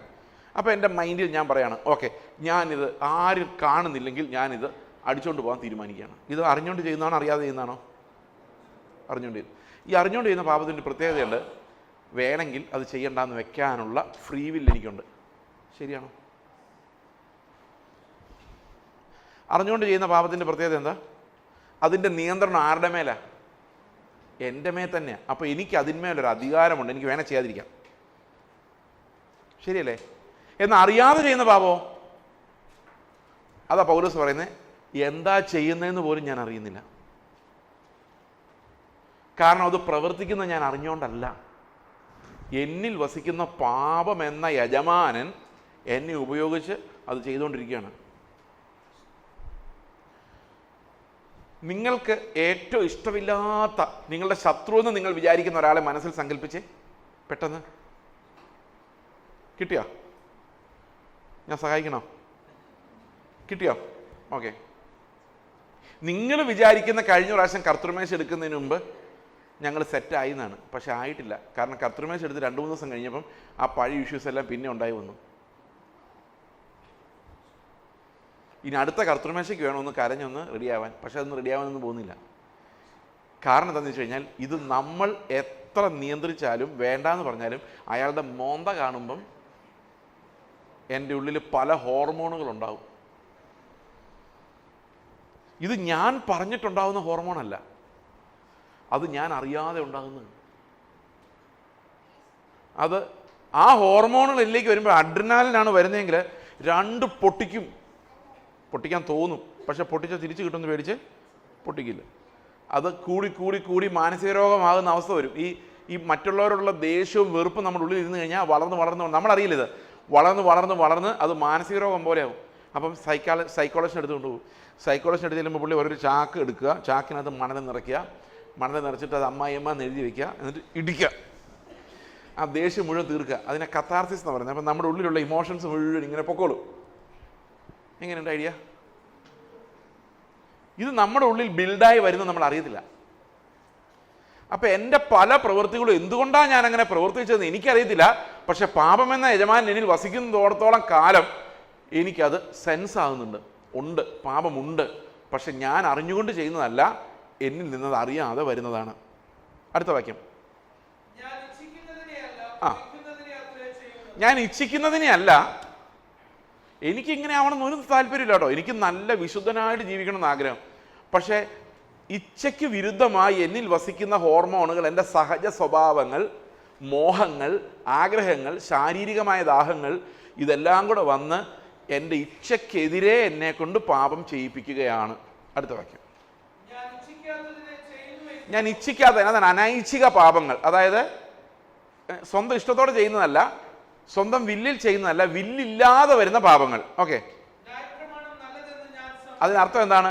എൻ്റെ മനസ്സുകൊണ്ട് ഞാൻ ന്യായപ്രമാണത്തോട് എഗ്രി ചെയ്യുന്നുണ്ട്, ഞാൻ പറയാണ് നല്ലതാണ്. പക്ഷെ എൻ്റെ ശരീരം കൊണ്ട് ഞാനതിനെ ധിക്കരിക്കുകയാണ്. കാരണം ശരീരം കൊണ്ട് വരുന്ന ഹോർമോണുകൾ, വികാരങ്ങൾ, ബാക്ക്ഗ്രൗണ്ട്, എൻ്റെ ബാക്ക്ഗ്രൗണ്ട് എല്ലാം കൂടെ എന്ത് ചെയ്യുന്നു? എനിക്കിത് അനുസരിക്കാൻ പറ്റാത്തൊരവസ്ഥയിലേക്ക് എന്നെ കൊണ്ടുപോകുന്നു. അടുത്ത വാക്യം.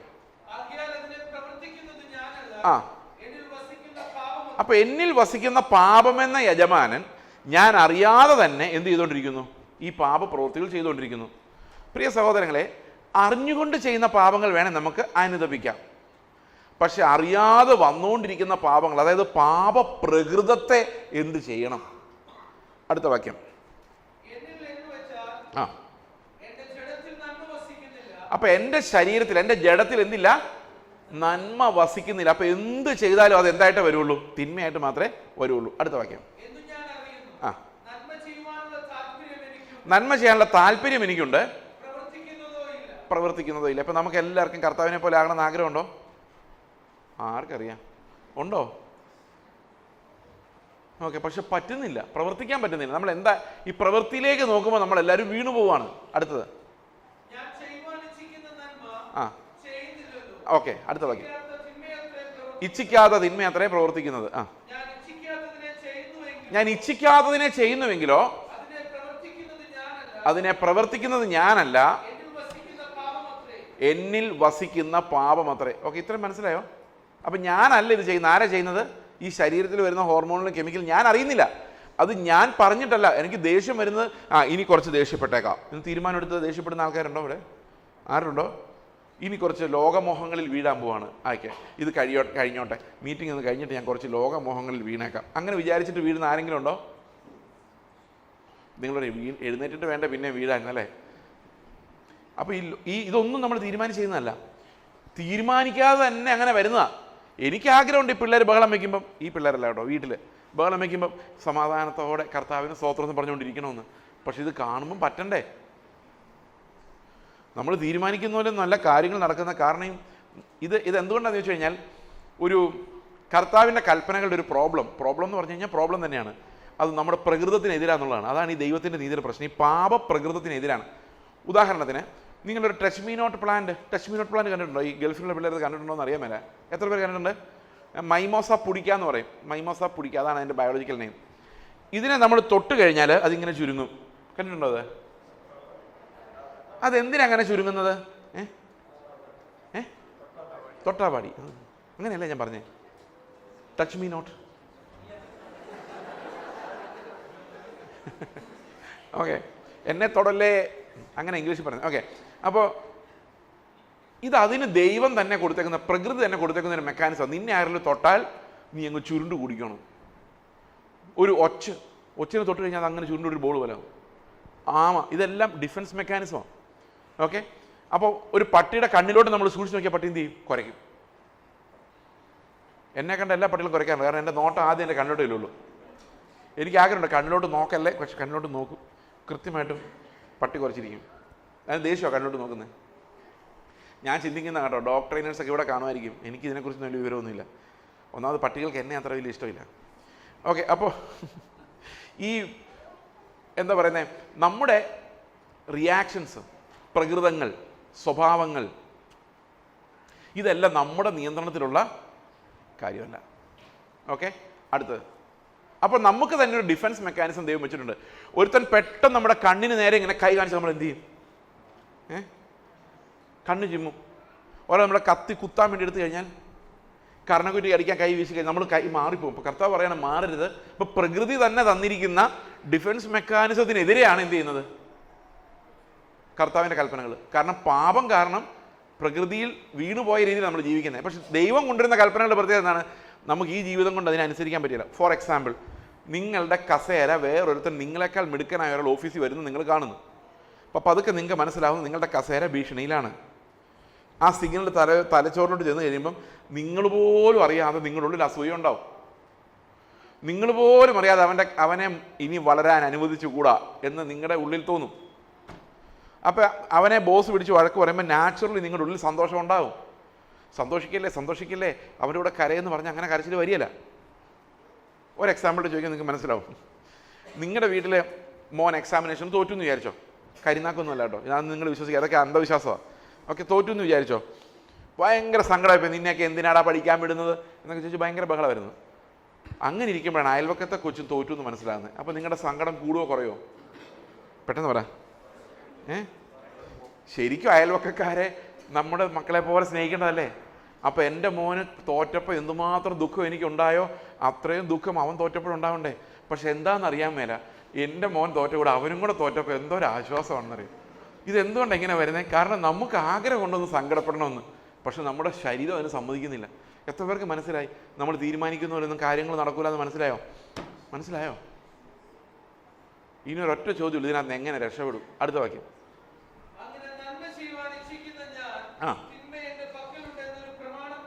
കാണുന്നു.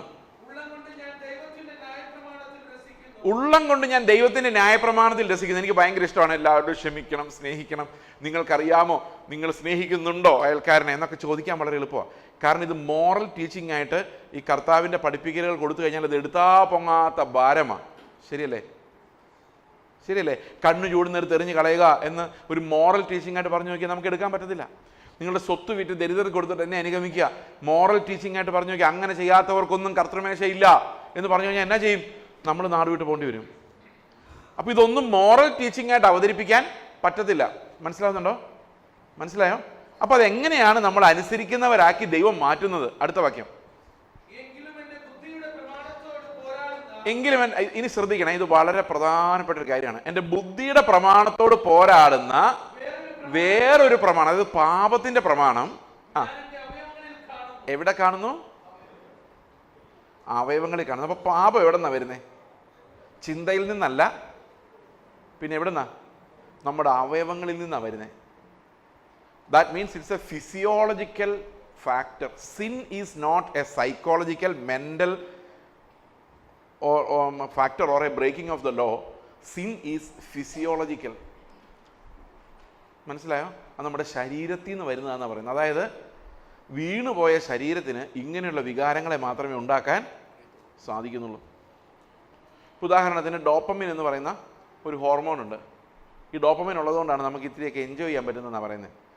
അതായത് പുതിയൊരു ഫോൺ മേടിച്ചു, എന്താ എൻജോയ്മെൻറ്റ്, സെൽഫി എടുക്കുന്നു, അങ്ങനെ എടുക്കുന്നു, തലയും കുത്തി പിടിച്ച് ഫോട്ടോ എടുക്കുന്നു, അല്ലേ, സൈഡ് ആംഗിൾ പല ആംഗിൾ എടുക്കുന്നു, ബ്രൈറ്റ്നസ് കൂട്ടി എടുക്കുന്നു, ഭയങ്കര എൻജോയ്മെൻറ്റ്. 2 ആഴ്ച കഴിയുമ്പം അതൊക്കെ വിടും. ഒരു ബൈക്ക് മേടിച്ച് കഴിഞ്ഞാൽ ആദ്യത്തെ 5-6 മാസം നല്ലപോലെ കഴുകി തുടച്ച് ക്ലീനാക്കി വെച്ചുകൊണ്ടിരിക്കുന്നു. കുറേ കഴിയുമ്പോൾ 5-6 മാസം കഴിയുമ്പോൾ അത് അവിടെ കിടക്കും. കാർ മേടിച്ച് എന്ത് മേടിച്ചാലും അങ്ങനെ, ടോയ് മേടിച്ച് പിള്ളേർ കളിച്ചാൽ ഒരാഴ്ച കളിക്കും, ഒരാഴ്ച കളിച്ചാൽ വലിയ ഭാഗ്യം, അത് കഴിയുമ്പോൾ അത് എവിടെയെങ്കിലും എറിഞ്ഞു കളയും.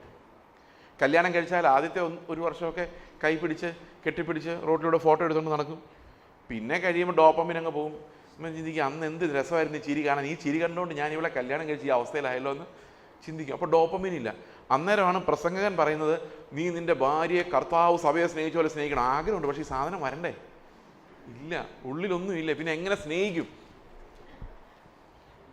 കൽപ്പന അനുസരിക്കണമെങ്കിൽ ഉള്ളിൽ എന്ത് വേണം? കുറച്ച് ഡോപ്പമിൻ വേണം. അത് കർത്താവ് തരുന്നില്ല. കൽപ്പനയാണെങ്കിൽ നമ്മളെ കൊണ്ട് എടുത്താൽ പൊങ്ങാത്ത രീതിയിലായി. ഭർത്താവ് നിങ്ങളെ മർദ്ദിച്ചാൽ, ഇടിച്ചാൽ, തൊഴിച്ചാൽ, ഇറങ്ങിപ്പോന്ന് പറഞ്ഞാൽ നിങ്ങളുടെ ഉള്ളിൽ അപ്പോഴും സ്നേഹം കത്തിക്കൊണ്ടിരിക്കണം. ഓരോ ഇടി കൂടുമ്പോഴും സ്നേഹം വർദ്ധിച്ച് വർദ്ധിച്ച് വരണം.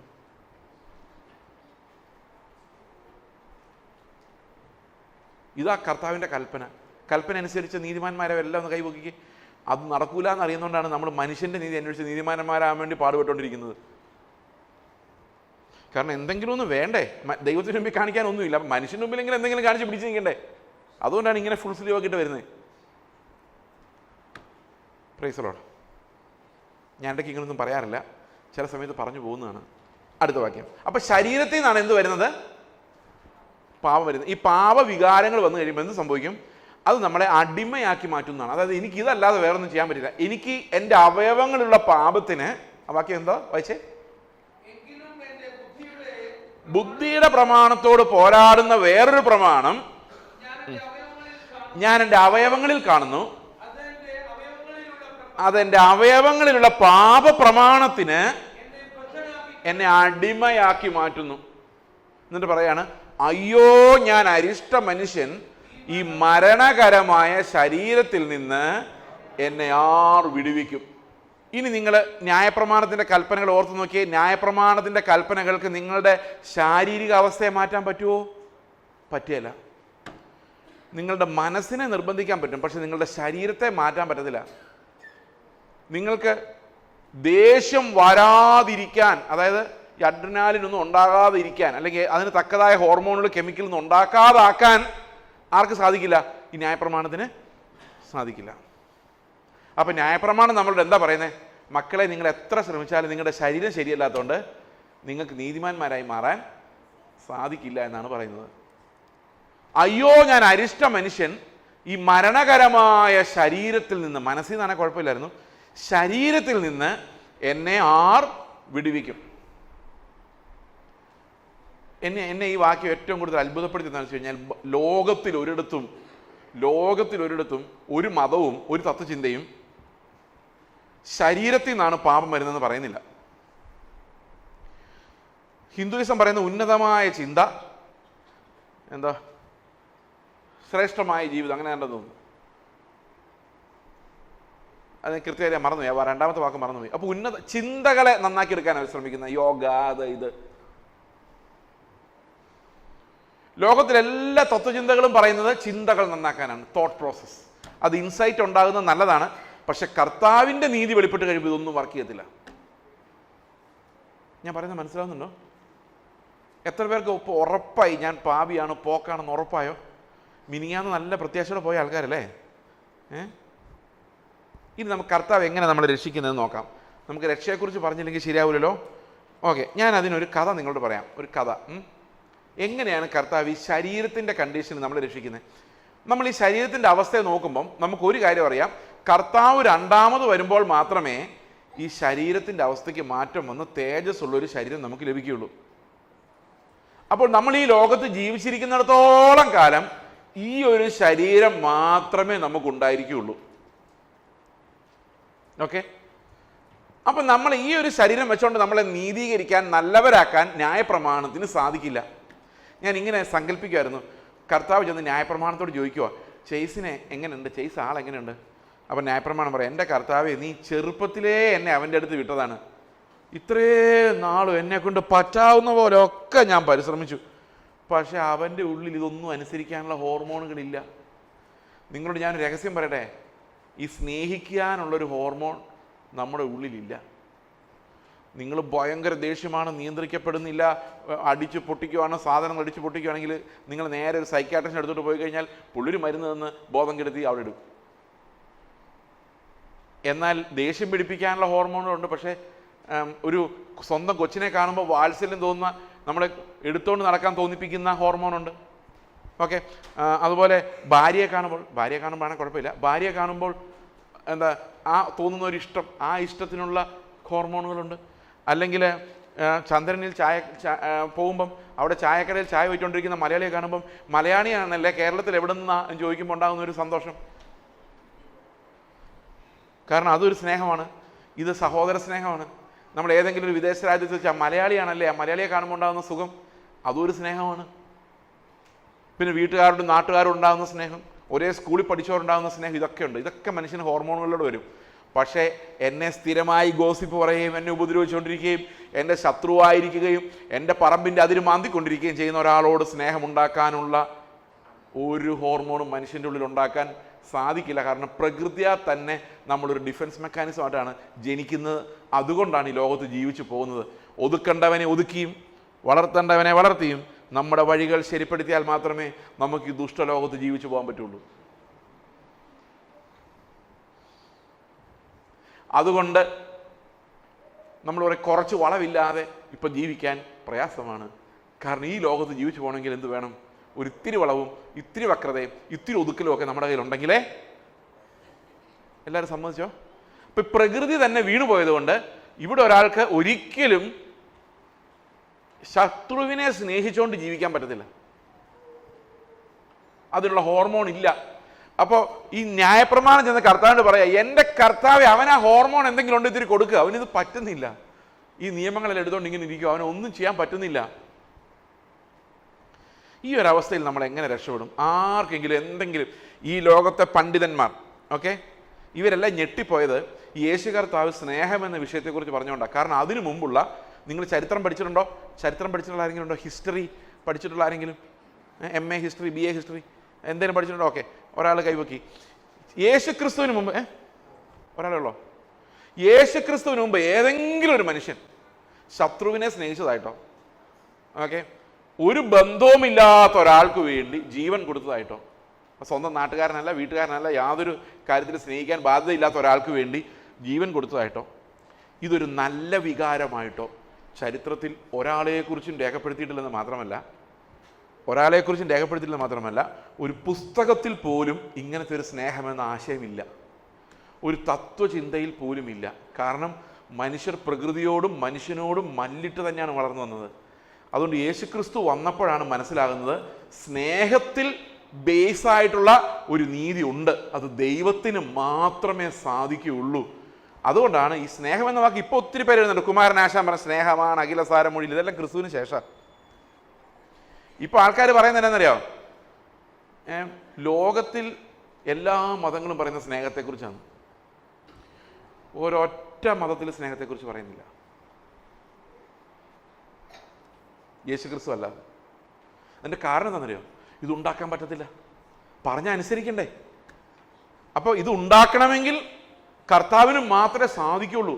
അപ്പോൾ നിങ്ങൾ വിചാരിക്കായിരിക്കും ഇത് നീട്ടിക്കൊണ്ട് പോകാതെ ഇത് എങ്ങനെ സംഭവിക്കുന്ന അങ്ങനെ പറഞ്ഞേക്കാം പറയാം. അതുകൊണ്ട് നമുക്കൊരു ചെറിയൊരു സങ്കല്പത്തിലേക്ക് ഇപ്പോൾ പോവുകയാണ്. ഇതൊരു ക്ലാസ് റൂമാണെന്ന് സങ്കല്പിക്കുക. ഈ ക്ലാസ് റൂമിൽ ഏത് ക്ലാസ്സിൽ എങ്ങനെയാണെന്ന് അറിയത്തില്ല, നല്ലപോലെ പഠിക്കുന്ന 2 പിള്ളേർ കാണും, ഒട്ടും പഠിക്കാത്ത ഉഴപ്പരായ 1-2 പിള്ളേരും കാണും. അതെങ്ങനെ കൃത്യമായിട്ട് ലാൻഡ് ചെയ്യുന്നതെന്ന് എനിക്കറിയത്തില്ല. ബാക്കിയുള്ളവരെല്ലാം അതിനിടയ്ക്കായിരിക്കും. ഇനി നിങ്ങൾ സങ്കല്പിച്ച് നോക്കുക, ആ ക്ലാസ്സിലെ ഏറ്റവും പൊട്ടനായ, ഒന്നും അറിയാത്ത, അക്ഷരം പോലും കൂട്ടി എഴുതാൻ അറിയാത്ത ആ ഒരാൾ, 0 മാത്രം വാങ്ങിക്കുന്ന ആൾ ഞാനാണെന്ന് വിചാരിക്കുക. ഞാനാണെന്ന് നിങ്ങൾ വിചാരിച്ചിട്ട് കാര്യമില്ല, ഞാനാണെന്ന് നിങ്ങളെക്കുറിച്ച് നിങ്ങൾ വിചാരിക്കണം. മനസ്സിലായി? ഞാനാണെന്ന് നിങ്ങൾ അവിടെ നിന്ന് വിചാരിച്ചിട്ട് ഒരു കാര്യമില്ല. നിങ്ങളെക്കുറിച്ച് തന്നെ വിചാരിക്കുക, അത് ഞാനാണ്. ഏതാണ്? 0 മാത്രം കിട്ടുന്നയാൾ. അപ്പം ഞാൻ ചുറ്റും നോക്കി കഴിയുമ്പം അവിടെ 99 കിട്ടിയവനുണ്ട്, 45 കിട്ടിയവനുണ്ട്, 60 കിട്ടിയവനുണ്ട്, 4 കിട്ടിയവനുണ്ട്. ഞാൻ മാത്രമാണ് 0. അപ്പം ടീച്ചർമാരും സാർമാരും എന്നെ കൈ വെടിഞ്ഞതാണ്, തോറ്റുപോകുന്ന ഉറപ്പാണ്. ആണോ? സങ്കല്പിച്ചോ? ചുറ്റിയിരിക്കുന്നവരൊക്കെ നോക്കി നമ്മളെക്കാളൊക്കെ എത്ര നല്ല ആൾക്കാരല്ലേ? അങ്ങനെ അങ്ങ് തോന്നുന്നില്ലല്ലേ? അങ്ങനെ നിങ്ങൾക്ക് തോന്നുന്നില്ലെങ്കിൽ നിങ്ങൾക്ക് വൈദ്യനെ കൊണ്ട് ആവശ്യമില്ല. ഈ വൈദ്യൻ്റെ ശുശ്രൂഷ ലഭിക്കണമെങ്കിൽ, പ്രത്യേകിച്ചും കർത്താവ് എന്ന നല്ല വൈദ്യൻ്റെ ശുശ്രൂഷ ലഭിക്കണമെങ്കിൽ ഞാൻ പാപിയാന്ന് ചിന്തിച്ചാൽ മാത്രം പോരാ, ഈ പാപത്തിൽ നിന്ന് സ്വയം കരകയറാനുള്ള ഒരു വഴി എനിക്ക് ഇല്ലയെന്നും കൂടെ ചിന്തിക്കണം. എങ്കിലേ രക്ഷകൻ്റെ ആവശ്യമുള്ളൂ. നമുക്ക് സ്വയം ഒരു തീരുമാനമെടുത്തങ്ങ് നന്നാവാൻ പറ്റുമായിരുന്നെങ്കിൽ രക്ഷകൻ്റെ ആവശ്യമേ ഇല്ലായിരുന്നു. ശരിയല്ലേ? അപ്പോൾ ഞാൻ ചുറ്റും നോക്കുമ്പം 99കാരനൊക്കെ ഭയങ്കര ഗമയ്ക്ക് എന്നെ നോക്കുന്നുണ്ട്. നീയൊക്കെ നോക്കിയോടാ, നീയൊക്കെ പൊട്ടുന്നു. അപ്പോൾ ഒരു സാർ എൻ്റെ അടുത്ത് വന്നിട്ട് പറഞ്ഞു, എടാ നിനക്ക് ഞാനൊരു നല്ല വാർത്തയായിട്ട് വന്നതാണ്. അപ്പോൾ ഞാൻ ചോദിച്ചു, എന്താ സാറേ? പരീക്ഷ വല്ലതും മാറ്റി വെച്ചോ? കോവിഡ് കാലത്ത് എന്ത് ഭാഗ്യമായിരുന്നു, പിള്ളേർ ചാടി രക്ഷപ്പെട്ട് പോകുമായിരുന്നു. പഠിക്കാത്തവനും പഠിച്ചവനും എല്ലാം ഒരേ നീതി. അപ്പോൾ ഞാൻ അന്നേരം സാറ് പറഞ്ഞു, എക്സാം ഒന്നും മാറ്റി വെച്ചിട്ടില്ല, എന്നാലും ഒരു നല്ല വാർത്ത ഞാൻ നിന്നോട് പറയാൻ വന്നാൽ അപ്പോൾ ഞാൻ എന്താ സാറേ, ഈ പ്രാവശ്യം നിൻ്റെ പരീക്ഷയുടെ ചോദ്യപേപ്പർ ഉണ്ടാക്കുന്നത് ഞാനാണ്. അപ്പം ഞാൻ പറഞ്ഞു, സാർ അത് മതി, ജയിക്കാനുള്ളൊരു 35 മാർക്ക് എനിക്ക് ആ ചോദ്യം പറഞ്ഞു തന്നാൽ ഞാൻ അത് മാത്രം പഠിച്ചോണ്ട്, അപ്പോൾ നേരത്തെ ചോദ്യം കിട്ടും, ഭയങ്കര അഡ്വാൻറ്റേജ് ആണല്ലോ. അപ്പോൾ സാറ് പറഞ്ഞു, ഞാൻ നിനക്ക് നേരത്തെ ചോദ്യം തന്നാലും നീ ഒന്നും എഴുതാൻ പോകുന്നില്ല. അതെന്താ? ചോദ്യം എന്താണെന്നറിയോ? ശത്രുക്കളെ സ്നേഹിക്കുവിൻ, താഴ്മയുള്ളവരായിരിക്കുവിൻ. എൻ്റെ കർത്താവെ താഴ്ത്തി സമർപ്പിച്ച് എന്തോരം നാളായിട്ടും ഇത് പാമ്പിനെ പോലെ ഫണം വിടർത്തുന്നതല്ലാതെ താഴുന്നില്ല. എൻ്റെ ഒരു സുഹൃത്ത് ഒരു ദിവസം ഒരു ചർച്ചിൽ പോയി പ്രസംഗിച്ച് കഴിഞ്ഞ് വെളിലോട്ടിറങ്ങിയപ്പോൾ ഒരു അമ്മച്ചി ഓടി വന്നു. ആ അമ്മച്ചി പറഞ്ഞു, ഇവിടുത്തെ പാസ്റ്റർ എന്നെക്കുറിച്ച് വല്ലതും പറഞ്ഞായിരുന്നോ? ഇല്ല, ഒന്നും പറഞ്ഞില്ല. ഒന്നും പറഞ്ഞില്ലേ? ഇല്ല. ഈ ചർച്ചിൽ ഏറ്റവും താഴ്മയുള്ള അമ്മാമ്മ ഞാനാണെന്ന് എല്ലാവരും പറയുന്നത്. അവസാനം താഴ്മയ്ക്കായി തീരുമാനമെടുത്ത് താഴ്മ, ഇനി മേലെ ഞാൻ താഴ്മ. ഞാനങ്ങനെ പണ്ട് എൻ്റെ കൂടെ ഞാനൊരു അപ്പച്ചൻ്റെ കഥ എൻ്റെ പറഞ്ഞായിരുന്നല്ലോ. ഈ അപ്പച്ചൻ ഭയങ്കര താഴ്മയുള്ള ആളാണ്. അപ്പം ഞാൻ ഇദ്ദേഹത്തെ കണ്ട് ഇയാളെപ്പോലെ താഴ്മയുള്ള ആളാവാൻ ഞാൻ ശ്രമിച്ചായിരുന്നു ചെറുപ്പത്തിലെ, വിശ്വാസത്തിൽ വന്ന ആദ്യകാലത്ത്. അപ്പോൾ എൻ്റെ ചിന്ത ഇങ്ങനെ ആകണമെന്ന്. അപ്പം ഞാൻ ചെന്ന ആൾക്കാരെ കാണുമ്പോൾ പുള്ളി ചെയ്യുന്നവരൊക്കെ ചെയ്യും. പക്ഷേ ആൾക്കാർ എത്ര നാൾ ചെയ്യും? ഒരാഴ്ച കഴിയുമ്പോഴേക്കും ഞാൻ മടുക്കും. കാരണം എൻ്റെ ക്യാരക്ടർ അല്ലത്.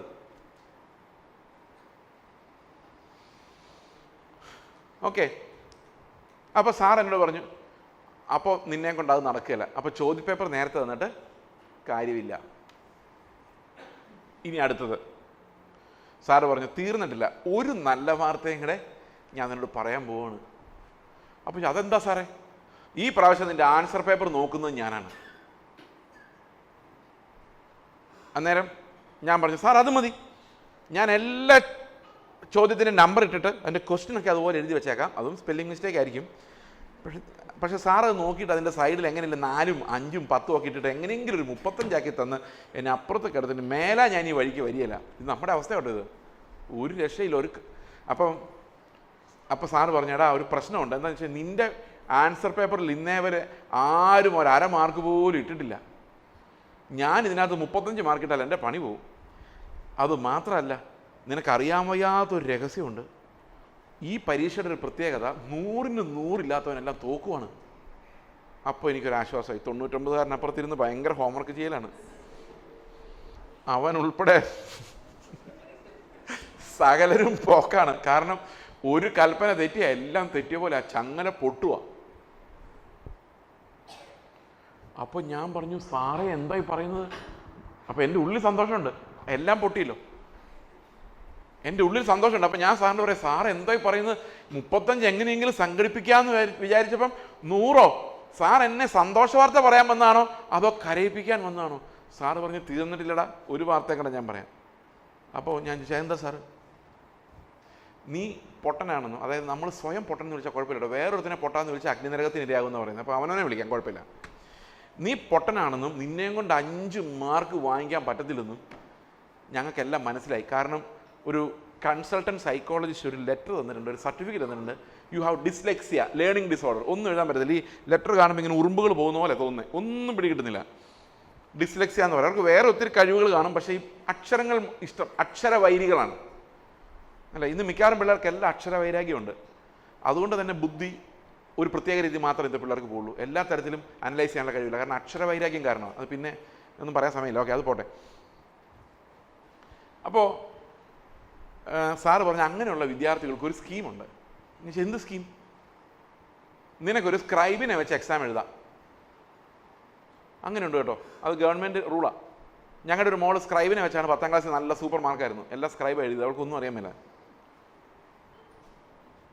സ്ക്രൈബ് എഴുതിക്കോളും, നിങ്ങൾ പറഞ്ഞു കൊടുത്താൽ മതി. അപ്പം ഞാൻ ചോദിക്കുക, സാറേ സ്ക്രൈബ് വല്ല എഴുതണമെങ്കിൽ ഞാൻ പറഞ്ഞു കൊടുത്താലേ എഴുതുള്ളൂ. 10ാം ക്ലാസ്സിൽ പഠിക്കുന്ന കുട്ടിക്ക് സ്ക്രൈബായിട്ട് വരുന്ന 9ാം ക്ലാസ്സിൽ പഠിക്കുന്ന കൊച്ചായിരിക്കും. അല്ലാതെ വഴി കിടന്ന ഒരാളെ സ്ക്രൈബായിട്ട് ആക്കി വെക്കാൻ പറ്റത്തില്ല. കാരണം ഈ പൈ എന്ന് പറയുമ്പോൾ ഒരു വിവരം ഇല്ലാത്തവനാണെങ്കിൽ വിചാരിക്കുക പശുവിനെ കുറിച്ചാണ് പറയുന്നത് വിചാരിച്ചാൽ ആകെ ചുറ്റുമില്ലേ. തീറ്റ എന്ന് പറഞ്ഞാൽ തീറ്റ കൊടുക്കുന്നതല്ല, അതൊരു ആംഗിളാണെന്നുള്ള കാര്യം, ആംഗിളിൻ്റെ റേഷ്യോ അല്ലേ ആണെന്നുള്ള കാര്യം അറിയാവുന്നവൻ വേണം ഇത് വന്ന് എഴുതാൻ. പക്ഷെ എന്നാൽ അവൻ ഈ ഫോർമുലകളൊന്നും അറിയാനും പാടില്ല. അപ്പോൾ ഞാൻ പറഞ്ഞു, സാറേ ഒരു സ്ക്രൈബിനെ വിളിച്ചിരുത്തിയാൽ അവന് വിവരമില്ലല്ലോ, അവനും എന്നെ പോലല്ലേ, അവൻ എന്നെ എങ്ങനെ ജയിപ്പിക്കുക, എങ്ങനെ, അത് 100-ൽ 100, ഒരു 50-60 ആണെങ്കിൽ നോക്കായിരുന്നു. സാറ് പറഞ്ഞു, എടാ എന്താ വിഷയം എന്നറിയാമോ, ഈ പ്രാവശ്യം നിൻ്റെ പരീക്ഷയുടെ ചോദ്യപേപ്പർ ഇടുന്നത് ഞാനാണല്ലോ, ഉത്തരപേപ്പർ നോക്കുന്നത് ഞാൻ തന്നെയാണല്ലോ, നിൻ്റെ സ്ക്രൈബായിട്ട് വരുന്നത് ഞാൻ തന്നെയാണ്. എത്ര മാർക്ക് കിട്ടും? എത്ര മാർക്ക് കിട്ടും? അപ്പോൾ നിങ്ങൾ ചോദിക്കായിരിക്കും, ഇതൊക്കെ എവിടെ നിന്ന് വലിച്ചുകൊണ്ട് വരുന്നത്? ഞങ്ങൾ വായിച്ചിട്ടില്ലല്ലോ. സ്ക്രൈബ്, കത്ത്, ലെറ്റർ, സർട്ടിഫിക്കറ്റ്, ഇതൊക്കെ ബൈബിളിൽ എവിടെയാണ്? നമുക്ക് ബൈബിളിൽ ഉണ്ടോ എന്ന് നോക്കാം. 8-ാം അധ്യായത്തിലോട്ട് കയറി നോക്കി, 7 അധ്യായം തീർന്നു, 7-ാം അധ്യായം തീർന്നു. 8-ന്റെ 3 വായിച്ചേ. ജഡത്താലുള്ള ബലഹീനത നിമിത്തം, അതായത് ജഡം കൊണ്ട് ഒരു പരിപാടി നടക്കുന്നില്ലാത്തത് കൊണ്ട്, ന്യായപ്രമാണത്തിന് കഴിയാത്തതിനെ, ന്യായപ്രമാണത്തിന് എന്ത് കഴിഞ്ഞില്ല? നമ്മളെ നീതിമാന്മാരാക്കാൻ പറ്റിയില്ല, സ്നേഹിപ്പിക്കാൻ പറ്റിയില്ല, കർത്താവിൻ്റെ കൽപ്പനകളെ അനുസരിപ്പിക്കാൻ പറ്റിയില്ല. അതിൻ്റെ കാരണം ന്യായപ്രമാണം മോശമാണെന്നുള്ളതല്ലായിരുന്നു, പിന്നെ എന്തായിരുന്നു? നമ്മുടെ ജഡത്തിൻ്റെ ബലഹീനതയായിരുന്നു അതിൻ്റെ കാരണം. അടുത്ത വാക്യം, അതിനെ സാധിപ്പിക്കാൻ, അതായത് ന്യായപ്രമാണത്തിലെ നീതി പൂർത്തിയാക്കാൻ എൻ്റെ ജഡത്തിന് കഴിയാത്തത് കൊണ്ട് ദൈവം തൻ്റെ പുത്രനെ, കണ്ടോ പകരക്കാരൻ വരുന്ന, കണ്ടോ സ്ക്രൈബ് വരുന്നുണ്ട്, എന്നെ കൊണ്ട് സാധിക്കാത്തതുകൊണ്ട് ദൈവം എന്ത് ചെയ്തു? ദൈവം തൻ്റെ പുത്രനെ പാപജഡത്തിന്റെ സദൃശ്യത്തിൽ, അതായത് എൻ്റെ അതേ സദൃശ്യത്തിൽ പറഞ്ഞു വിടുന്നു. സ്ക്രൈബിനെ പിടികിട്ടിയോ? ഒരു പകരക്കാരൻ വന്ന കണ്ടോ? അടുത്ത വാക്യം, പാപം നിമിത്തവും അയച്ചു. നിങ്ങളൊരു കാര്യം ശ്രദ്ധിക്കണം, ഞാൻ ഈ വചനങ്ങൾ വ്യാഖ്യാനിക്കാൻ നേരത്ത് ഒരിക്കൽ പോലും പറഞ്ഞില്ല ഇതിന് ഗ്രീക്കിൽ ഇങ്ങനെ അർത്ഥമുണ്ട്, ഗ്രീക്കിൽ അങ്ങനെ അർത്ഥം, ഒന്നും ഞാൻ പറഞ്ഞില്ല. അതിൻ്റെ കാരണം എന്താണെന്ന് വെച്ച് കഴിഞ്ഞാൽ നിങ്ങൾക്ക് വായിച്ചാൽ മനസ്സിലാകുന്ന രീതിയിൽ എഴുതിയിരിക്കുന്ന വചനം തന്നെയാണ് ഈ വ്യാഖ്യാനിച്ചു പോകുന്നത്. ഓക്കെ, വായിച്ചോ. അപ്പൊ 2 കാര്യങ്ങളാണ് കർത്താവ് ചെയ്തത്. ഒന്ന്, പാപത്തിന് ജഡത്തിൽ അനുഭവിക്കേണ്ടിയിരുന്ന ഒരു ശിക്ഷ ഉണ്ടായിരുന്നു. ആ ശിക്ഷ ഈ ജഡത്തിന്റെ അനുരൂപമായ ഒരു ശരീരവുമായി വന്നിട്ട് കർത്താവ് ആ ശരീരത്തിൽ അനുഭവിച്ചു. ആണ് ഒന്നാമത്തെ കാര്യം. രണ്ടാമത്തത്, ജഡത്തെയല്ല ആത്മാവിനെ അത്ര അനുസരിച്ച് നടക്കുന്ന നിങ്ങളിൽ ന്യായപ്രമാണത്തിന്റെ നീതി നിവൃത്തിയാകേണ്ടതിന് തന്നെ. അപ്പൊ എങ്ങനെ നമ്മൾ നീതി നിവൃത്തിയാകുന്ന? ജഡത്തിലൂടെ അല്ല, പിന്നെയോ ആത്മാവിലൂടെയാണ്. വേറൊരു ഭാഷയിൽ പറഞ്ഞാൽ ആത്മീക ജീവിതം എന്ന് പറയുന്നത് വിശ്വാസ ജീവിതമാണ്. ക്രിസ്തു എനിക്ക് പകരം വരുന്ന ആ ജീവിതത്തെയാണ് നമ്മൾ സ്പിരിച്വൽ ലൈഫ് എന്ന് പറയുന്നത്. അതാണ് കാഴ്ചയാൽ അല്ലാത്ത ജീവിതം. കാഴ്ചയാലുള്ള ജീവിതം എന്ന് പറയുന്നത് ജഡത്തിന്റെ ജീവിതമാണ്. എന്നാൽ വിശ്വാസത്താലുള്ള ജീവിതം എന്ന് പറയുന്നത് ക്രിസ്തുവിന്റെ ജീവനാണ്. അപ്പൊ ക്രിസ്തു എങ്ങനെ നമുക്ക് പകരക്കാരനായി വരുന്നത്? നിങ്ങൾ അനുഭവിക്കുന്ന പ്രശ്നം എന്തായാലും, ഞാൻ മരിച്ചു, ഇനി ജീവിക്കുന്നത് ഞാനല്ല ക്രിസ്തു അത്രേ എന്നെ ഹൃദയം കൊണ്ട് ഞാൻ വിശ്വസിക്കുമ്പോൾ ആ സ്ഥാനത്ത് ക്രിസ്തുവാണ് നിങ്ങൾക്ക് പകരം ജീവിക്കുന്നത്. ഇതൊരു മിസ്റ്ററിയാണ്. അതെങ്ങനെയാണ് സംഭവിക്കുന്നത്? ഇപ്പോൾ ഉദാഹരണത്തിന്, ഞാനൊരു ശത്രുവിൻ്റെ അടുത്തേക്ക് ചെല്ലുകയാണ്, എന്നെ ഒട്ടും ഇഷ്ടമില്ലാത്ത ഒരാളുടെ അടുത്തേക്ക് ചെല്ലുകയാണ്. അപ്പോൾ എനിക്കതിനെ അതിജീവിക്കാൻ പറ്റുന്നില്ല. എൻ്റെ ജഡം കൊണ്ട് വരുന്ന എല്ലാ ഹോർമോണുകളും പ്രശ്നമാണ്. അപ്പം ഞാൻ എന്താ പറയുന്നത്? ഐ ഡൈഡ്, ഞാൻ ക്രിസ്തുവിൻ്റെ കൂടെ മരിച്ചു. ഇതെൻ്റെ ഒരു കൺഫെഷനാണ്. അപ്പം ഈ ക്രിസ്തുവിൻ്റെ മരിച്ചു എന്ന് എപ്പോൾ എൻ്റെ ഹൃദയത്തിൽ വരുന്നോ, വിശ്വാസത്തിൽ വരുന്നോ, അപ്പോൾ ഈ ഹോർമോണുകളെല്ലാം അവിടെ നിൽക്കും.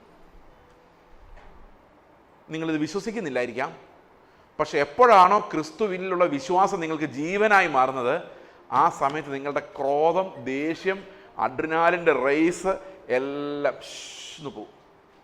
ഞാനൊരു എക്സാമ്പിൾ പറയാം, അപ്പോൾ നിങ്ങൾക്ക് കുറച്ചുകൂടെ മനസ്സിലാവും.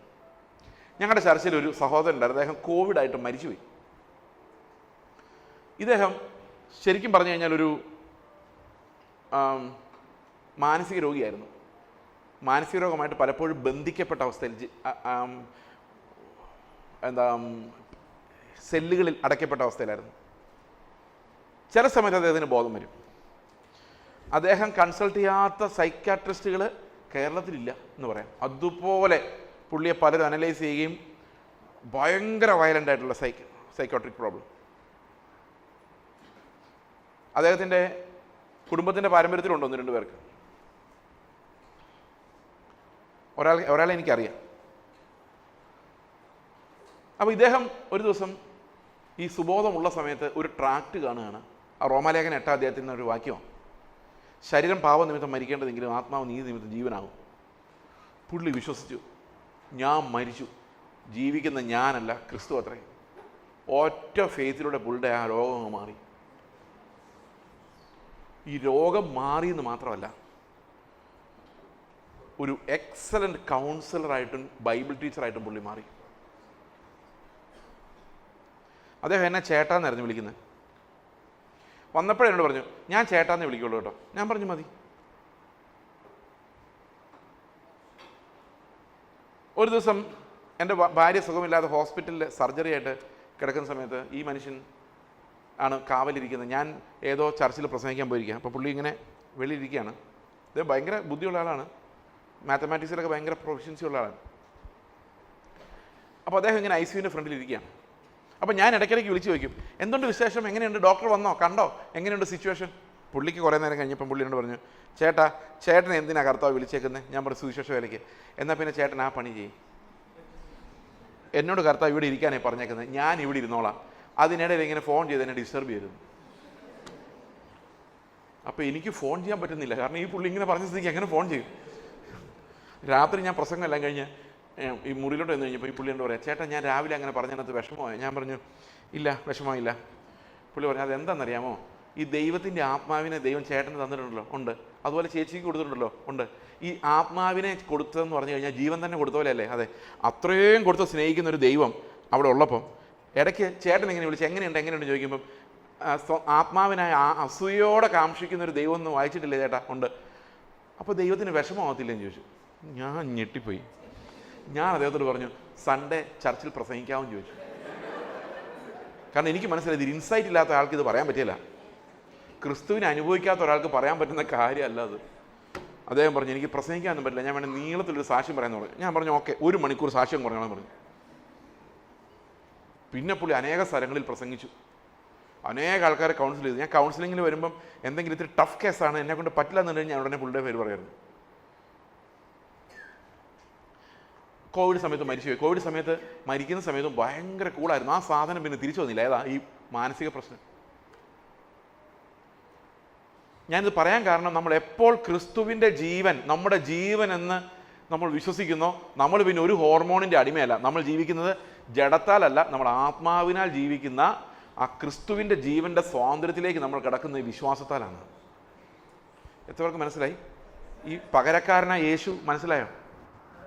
അപ്പോൾ നമ്മൾ ഒരിക്കലും തോറ്റുപോകാത്തതിൻ്റെ കാരണം യേശു വിശ്വാസത്താൽ എനിക്ക് പകരം വസിക്കുന്നു എന്നുള്ളതാണ്. അതായത് എന്നിൽ വസിക്കുന്ന കർത്താവ്. അപ്പോൾ വീട്ടിലോട്ട് ചെല്ലുമ്പം വീട്ടിൽ ഭയങ്കര വഴക്കാണ്, ഭാര്യ ഭയങ്കര വഴക്കാണ്, ഭർത്താവ് ഭയങ്കര വഴക്കാണ്. അങ്ങോട്ട് ചെല്ലുമ്പോൾ എനിക്കൊരു പകരക്കാരനുണ്ട്. അതുകൊണ്ട് ഞാനല്ല ഇന്ന് സംസാരിക്കാൻ പോകുന്നത്. ആരാണ്? ക്രിസ്തുവാണ്. ഇതാണ് ഈ സ്നാനത്തിൻ്റെ മീനിങ്. സ്നാനത്തിൽ നമ്മൾ എന്താ ചെയ്യുന്നത്? ഞാൻ ഒരിത്തിരി പുറകിലാണ്, ഒരു 5 മിനിറ്റ് പുറകിലാണ് ഞാൻ. ക്ലോക്ക് 5 മിനിറ്റ് മുമ്പിലാണ്, അതുകൊണ്ട് കണക്കൂട്ടിയാൽ ഞാൻ 5 മിനിറ്റ് പുറകിലാണ്. ഓക്കെ. സ്നാനത്തിൻ്റെ സമയത്ത് എന്താ സംഭവിക്കുന്നത്? ക്രിസ്തുവിനോട് ചേരുവാൻ സ്നാനമേറ്റവരായ നാം എല്ലാവരും അവൻ്റെ മരണത്തിൽ പങ്കാളികളാകുവാൻ സ്നാനമേറ്റു നിങ്ങൾ അറിയുന്നില്ലയോ? അപ്പം നമ്മൾ എന്തിനാ സ്നാനമേറ്റത്? കർത്താവെ, നീ മരിച്ചപ്പോൾ ഞാനും മരിച്ചതല്ലേ, അതിൻ്റെ ഷെയർ എനിക്ക് തരാൻ പറഞ്ഞുകൊണ്ടാണ്. പങ്കാളിത്തം, പാർട്ട്ണർഷിപ്പ്. കർത്താവിൻ്റെ മരണത്തിലൊരു പാർട്ട്ണർഷിപ്പ്. ഇതാ ഫെയ്ത്ത് ലൈഫ് എന്ന് പറയുന്നത്. അല്ല അത് കിട്ടും ഇത് കിട്ടും എന്നുള്ളതല്ല ഫെയ്ത്ത് ലൈഫ്.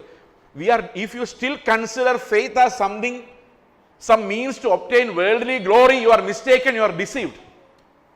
ഫെയ്ത്ത് എന്ന് പറയുന്നത് ക്രിസ്തുവിനെ നേടാൻ വേണ്ടിയുള്ളതാണ്. I died, it is no longer I എന്ന് എൻ്റെ ഹൃദയത്തിൽ ബോധ്യമാകാൻ വേണ്ടിയുള്ളതാണ്. അപ്പോൾ ഞാൻ മരിച്ചു. ഇപ്പോൾ സ്നാനത്തിൽ അങ്ങനെ പറയുന്നത്. ഞങ്ങൾ രസകരമായ ഒരു അനുഭവം എനിക്കുണ്ടായെന്ന് വെച്ച് കഴിഞ്ഞാൽ, ഞാൻ സ്നാനപ്പെട്ട് 7 മാസം കഴിഞ്ഞാണ് എൻ്റെ അപ്പനും അമ്മയും എൻ്റെ അമ്മാവനും അമ്മായിയും മകനും 5 പേർ ഒന്നിച്ച് സ്നാനപ്പെടുന്നു. അപ്പോൾ ഈ സ്നാനപ്പെടാൻ വേണ്ടി ഒരു ജീപ്പിൽ ഇങ്ങ് പോകുന്ന വഴിക്ക് ഒരു ഹിന്ദു സഹോദരി ഈ ജീപ്പിനകത്ത് കയറിയായിരുന്നു. എല്ലാവരും സ്നാനപ്പെട്ട് അവസാനം ആൻറ്റി സ്നാനപ്പെട്ടും കയറുന്ന സമയത്ത് ഈ സഹോദരി നെഞ്ചിനിട്ടൊരു 4 അടി ഒരു കരച്ചിലും ഉറക്ക കരഞ്ഞു. അപ്പോൾ ആൻറ്റി ചോദിച്ചു, ഞാൻ സ്നാനപ്പെടുന്നതിന് നീ എന്തിനാ കരഞ്ഞെന്ന് ചോദിച്ചപ്പം ആ സ്ത്രീ പറയാ, സഹോദരി പറയാണ്, നിങ്ങളാരും ഇനി ഞങ്ങളുടെ കൂടെ ഇല്ലല്ലോ എന്ന് ഓർത്തിട്ട് സഹിക്കാൻ പറ്റിയില്ലെന്ന്.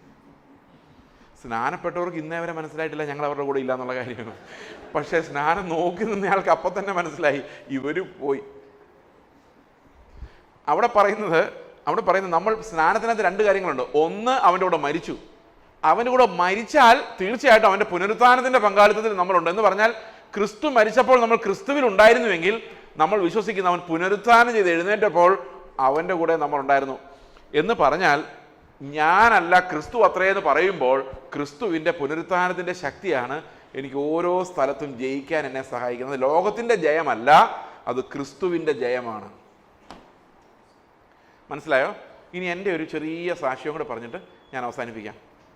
ഞാൻ രക്ഷിക്കപ്പെടുന്ന 1994 അപ്പോൾ എനിക്കൊരു പ്രത്യേക തരം ഒരു ജീവിയാണ് ഞാൻ. എൻ്റെ സാക്ഷ്യമെല്ലാം വേറൊരു രീതിയിലാണ്. നിങ്ങൾ കേൾക്കുമ്പോൾ ചിലപ്പോൾ ഇത്തിരി വിഷമം തോന്നുമായിരിക്കും, എന്നാലും പറയാണ്, ഞാൻ ഭയങ്കര ഡീസൻ്റായിട്ടുള്ള ഒരാളായിരുന്നു. വിഷമം തോന്നിയോ? ഇല്ലല്ലോ. ഞാൻ കഴിഞ്ഞ ദിവസം നിങ്ങളോട് പറഞ്ഞോന്നറിയില്ല, എന്നെ കുറ്റം ചുമത്താൻ ആരെക്കൊണ്ടും പറ്റത്തില്ലായിരുന്നു. ഒന്നാം തരം പെർഫെക്റ്റ് എന്ന് പറഞ്ഞാൽ ക്ലാസ്സിൽ ആരെങ്കിലും വർത്താനം പറയുന്നുണ്ടെങ്കിൽ ഒന്ന് നോക്കി പേരെഴുതി കൊടുക്കുന്ന ആളായിരുന്നു ഞാൻ. അല്ലെങ്കിൽ സാർമാരാരെങ്കിലും വന്നില്ലെങ്കിൽ പോയി കണക്ക് സാറിനെ വിളിച്ചുകൊണ്ട് വരുന്ന പഠിപ്പിച്ചിട്ടുണ്ടല്ലോ. അപ്പോൾ എന്നെ ആർക്കും ഇഷ്ടമില്ല. എന്നെ ആർക്കും ഇഷ്ടമില്ല എന്നുള്ളത് എനിക്കൊരു പ്രശ്നമില്ലായിരുന്നു, കാരണം എനിക്കും ആരെയും ഇഷ്ടമില്ലായിരുന്നു. അതുകൊണ്ട് കൂട്ടുകാരൊന്നുമില്ല. ഞാൻ ഭയങ്കര ഗമയ്ക്ക് നടക്കുന്നു. അധ്യാപകരുടെ ആളാണ് ഞാൻ, ചാരൻ, ഒറ്റുകാരനാണ്. അപ്പോൾ അധ്യാപകർക്ക് ഭയങ്കര അഭിപ്രായമാണ്. അവർ പിള്ളേരാരെങ്കിലും മോണിറ്ററായിട്ട് തിരഞ്ഞെടുത്താൽ എന്നെയും കൂടെ എന്തെങ്കിലും പോസിറ്റീവ് ഇരുന്നു, കാരണം എന്തെങ്കിലും സംഭവം നടന്നാൽ അറിയണമെങ്കിൽ ഞാൻ വേണം. ഞാനത് എൻജോയ് ചെയ്തിരുന്നു. കാരണം ഞാൻ നീതിമാൻ എന്നുള്ള അതായിരുന്നു എൻ്റെ ഏറ്റവും വലിയ ആപ്തവാക്യം. ഒരു തെറ്റിലും പോകരുത്, 9 മണിയാകുമ്പം ക്ലാസ്സിൽ കാണണം. നിങ്ങൾക്കറിയാം, 3 വർഷം ഹൈസ്കൂളിൽ പഠിച്ചിട്ട് എനിക്കൊരു ആഫ്റ്റർനൂൺ മാത്രമേ ലീവുള്ളൂ. ഒരു ദിവസം കോളേജിൽ പോയി ഞാൻ ഏറ്റവും പുറകിലത്തെ ചാരുബെഞ്ചിൽ ഇങ്ങനെ ചാരിയിരിക്കുമോ.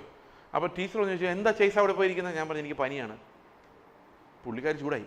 എഴുന്നേറ്റ് വീട്ടിൽ പോയി, നിനക്ക് വല്ലതും സംഭവിച്ചത് നിൻ്റെ അപ്പനും അമ്മയും ചോദിക്കാൻ വരുന്നത് എനിക്ക് ഉത്തരം പറയാൻ പറ്റുന്നില്ല പറഞ്ഞ് എഴുന്നേപ്പിച്ച് വിടുമായിരുന്നു.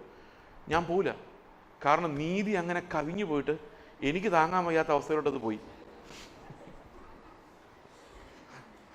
അങ്ങനെ ഇരിക്കെ അപ്പോൾ പഠിക്കാൻ എന്നോട് ആരും പറയണ്ട, പുസ്തകം എന്ന് പറഞ്ഞാൽ കൈ പിടിച്ചുകൊണ്ടാണ് നടക്കുന്നത്. അപ്പം ഭയങ്കര അക്കാര്യത്തിൽ ഒരു സൈഡിൽ കൂടെ നോക്കിയാൽ സാർമാർക്കെല്ലാം ഭയങ്കര ഇഷ്ടമാണ്. പിള്ളേർക്ക് ആർക്കും എന്നെ കണ്ണിന് കാണാൻ മേലായിരുന്നു. അവരെവിടെയെങ്കിലും പാര വെക്കാനൊരു വഴി ഉണ്ടെങ്കിൽ അവർ തീർച്ചയായിട്ടും അത്. അപ്പോൾ ഒരു ദിവസം ഞാൻ രക്ഷിക്കപ്പെടുന്ന ആ ദിവസം, അതിനുശേഷം എനിക്ക് ഫ്രണ്ട്സ് ഉണ്ടായിട്ടുള്ളൂ. അതിനു മുമ്പ് എനിക്ക് ഫ്രണ്ട്സ് ഇല്ല. അന്ന് ഞാൻ കർത്താവിൻ്റെ ഈ കോടതിയുടെ മുമ്പിൽ പോയി നിൽക്കുന്ന ഒരു കാഴ്ച ഇന്ന് ഞാൻ ഇത്രയും വർഷങ്ങൾക്ക് ശേഷം പറയുമ്പോൾ പെർഫെക്റ്റായിട്ട് അതുപോലെ റിക്കളക്ട് ചെയ്യാൻ പറ്റത്തില്ല. എങ്കിലും ഏകദേശം ഞാൻ എൻ്റെ തിയോളജി എന്താണെന്ന് ഞാൻ പറയാം. ഞാൻ കർത്താവിൻ്റെ സിംഹാസനത്തിന് മുമ്പിൽ, ന്യായാധിപ കോടതിയുടെ മുമ്പിൽ പ്രതിക്കൂട്ടി നിൽക്കുകയാണ്. അപ്പോൾ എൻ്റെ ചിന്ത, ഞാൻ ഏറ്റവും നീതിമാനായ ആളാണെന്നാണ്. അപ്പോഴാണ് സാത്താൻ എനിക്കെതിരെയുള്ള ലിസ്റ്റുമായിട്ട് വരുന്നത്. ഇതൊരു കഥയായിട്ട് ഞാൻ അവതരിപ്പിക്കുക. ആ ലിസ്റ്റ് നോക്കിയപ്പോൾ ഞാൻ ഇത്രയും ലിസ്റ്റോ എനിക്കെതിരെയോ? ഞാൻ എന്ത് തെറ്റാണ് ചെയ്തിരിക്കുന്നത് എന്നെക്കുറിച്ച് ഇത്രയും പറയാൻ? അപ്പോൾ സാത്താൻ ഇങ്ങനെ വായിക്കുകയാണ്, ചേസ് ജോസഫ് എന്ന് പറയുന്നവൻ ഒരു കൊലപാതകനാണ്. ഞാൻ പറഞ്ഞു, അന്ന് ഞാൻ വെജിറ്റേറിയനാണ്, തിന്നാൻ വേണ്ടി കൊല്ലരുത് എന്ന് തീരുമാനമുള്ള വീഗൻസ് പോളിസിയാണ്. പാല് കുടിക്കത്തില്ല, മുട്ടയും കഴിക്കില്ല, ഇറച്ചിയില്ല, മീനിലൊന്നുമില്ല.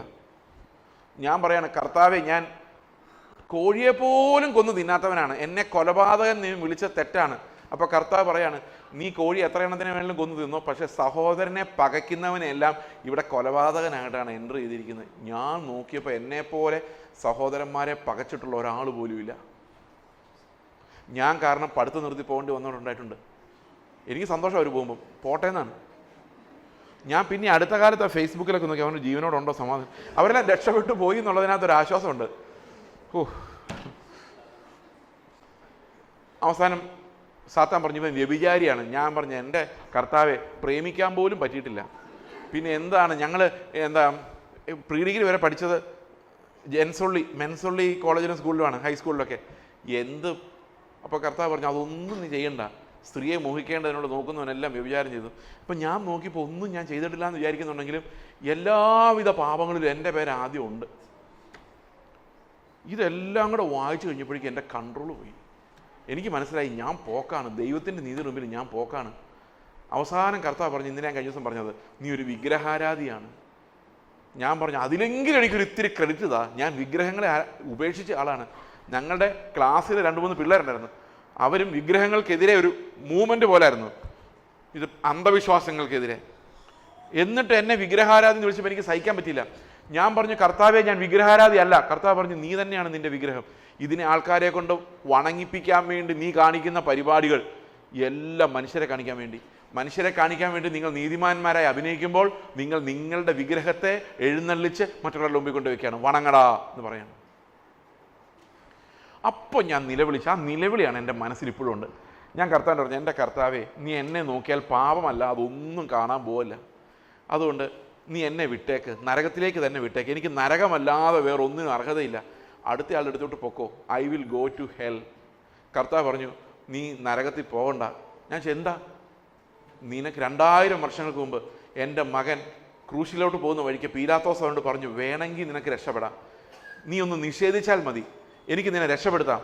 അപ്പോൾ കർത്താവ് നിന്നെ ഓർത്തിട്ട് പറഞ്ഞു, ഇല്ല, അവൻ്റെ പാപങ്ങൾക്ക് വേണ്ടി ഞാൻ മരിച്ചേക്കാം എന്ന കർത്താവ് തീരുമാനിച്ചുകൊണ്ട് നീ മരിക്കണ്ട, നിന്റെ മരണം ഞാൻ അക്കൗണ്ട് ചെയ്തിരിക്കുന്നു.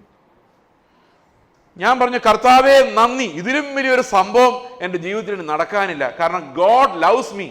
ഇത്രയും വലിയ പാപിയെ ദൈവം സ്നേഹിക്കുന്നു, അംഗീകരിക്കുന്നു, നീതിമാനെന്ന് വിളിക്കുന്നു. ഒരർഹതയുമില്ലാത്തടത്ത് നീതിമാൻ എന്ന ശബ്ദം കേൾക്കുന്നു. അപ്പം ഞാൻ സന്തോഷത്തോടെ പറഞ്ഞപ്പോൾ കർത്താവ് പറഞ്ഞു, ഒരു കാര്യവും കൂടെ ഉണ്ട്. അവൻ നീതിമാൻ എന്ന് എൻ്റെ നെറ്റിയിൽ എഴുതിയിട്ട് പറഞ്ഞു, ഇത് നിന്റെ നീതിയല്ല, നിനക്ക് വേണ്ടി അനുസരിച്ച കർത്താവിൻ്റെ നീതിയാണ്.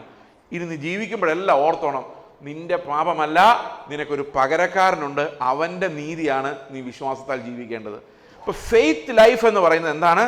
ക്രിസ്തുവിൻ്റെ നീതി നമുക്ക് അനുഭവമാകുന്നതാണ്. അതിനെയാണ് നമ്മൾ ഫെയ്ത്ത് ലൈഫ് എന്ന് പറയുന്നത്.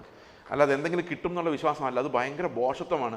പ്രിയ സഹോദരങ്ങൾ, ഏത് സാഹചര്യത്തിലും യേശു ആരായിരിക്കും, എന്തായിരിക്കും, എന്തു പറയും, അതാണ് നീതി, അതാണ് ദൈവത്തിൻ്റെ നീതി. ആ നീതി നമുക്ക് വെളിപ്പെടുത്തി തരുവാൻ ദൈവത്തിൻ്റെ ആത്മാവിന് മാത്രമേ പറ്റുള്ളൂ. ആത്മാവ് അത് വെളിപ്പെടുത്തി തരുന്ന തലത്തിലേക്ക് ദൈവം നിങ്ങളെല്ലാവരും നടത്തുമാറാകട്ടെ എന്ന് പ്രാർത്ഥിക്കുന്നു. നമുക്ക് പ്രാർത്ഥിക്കാം.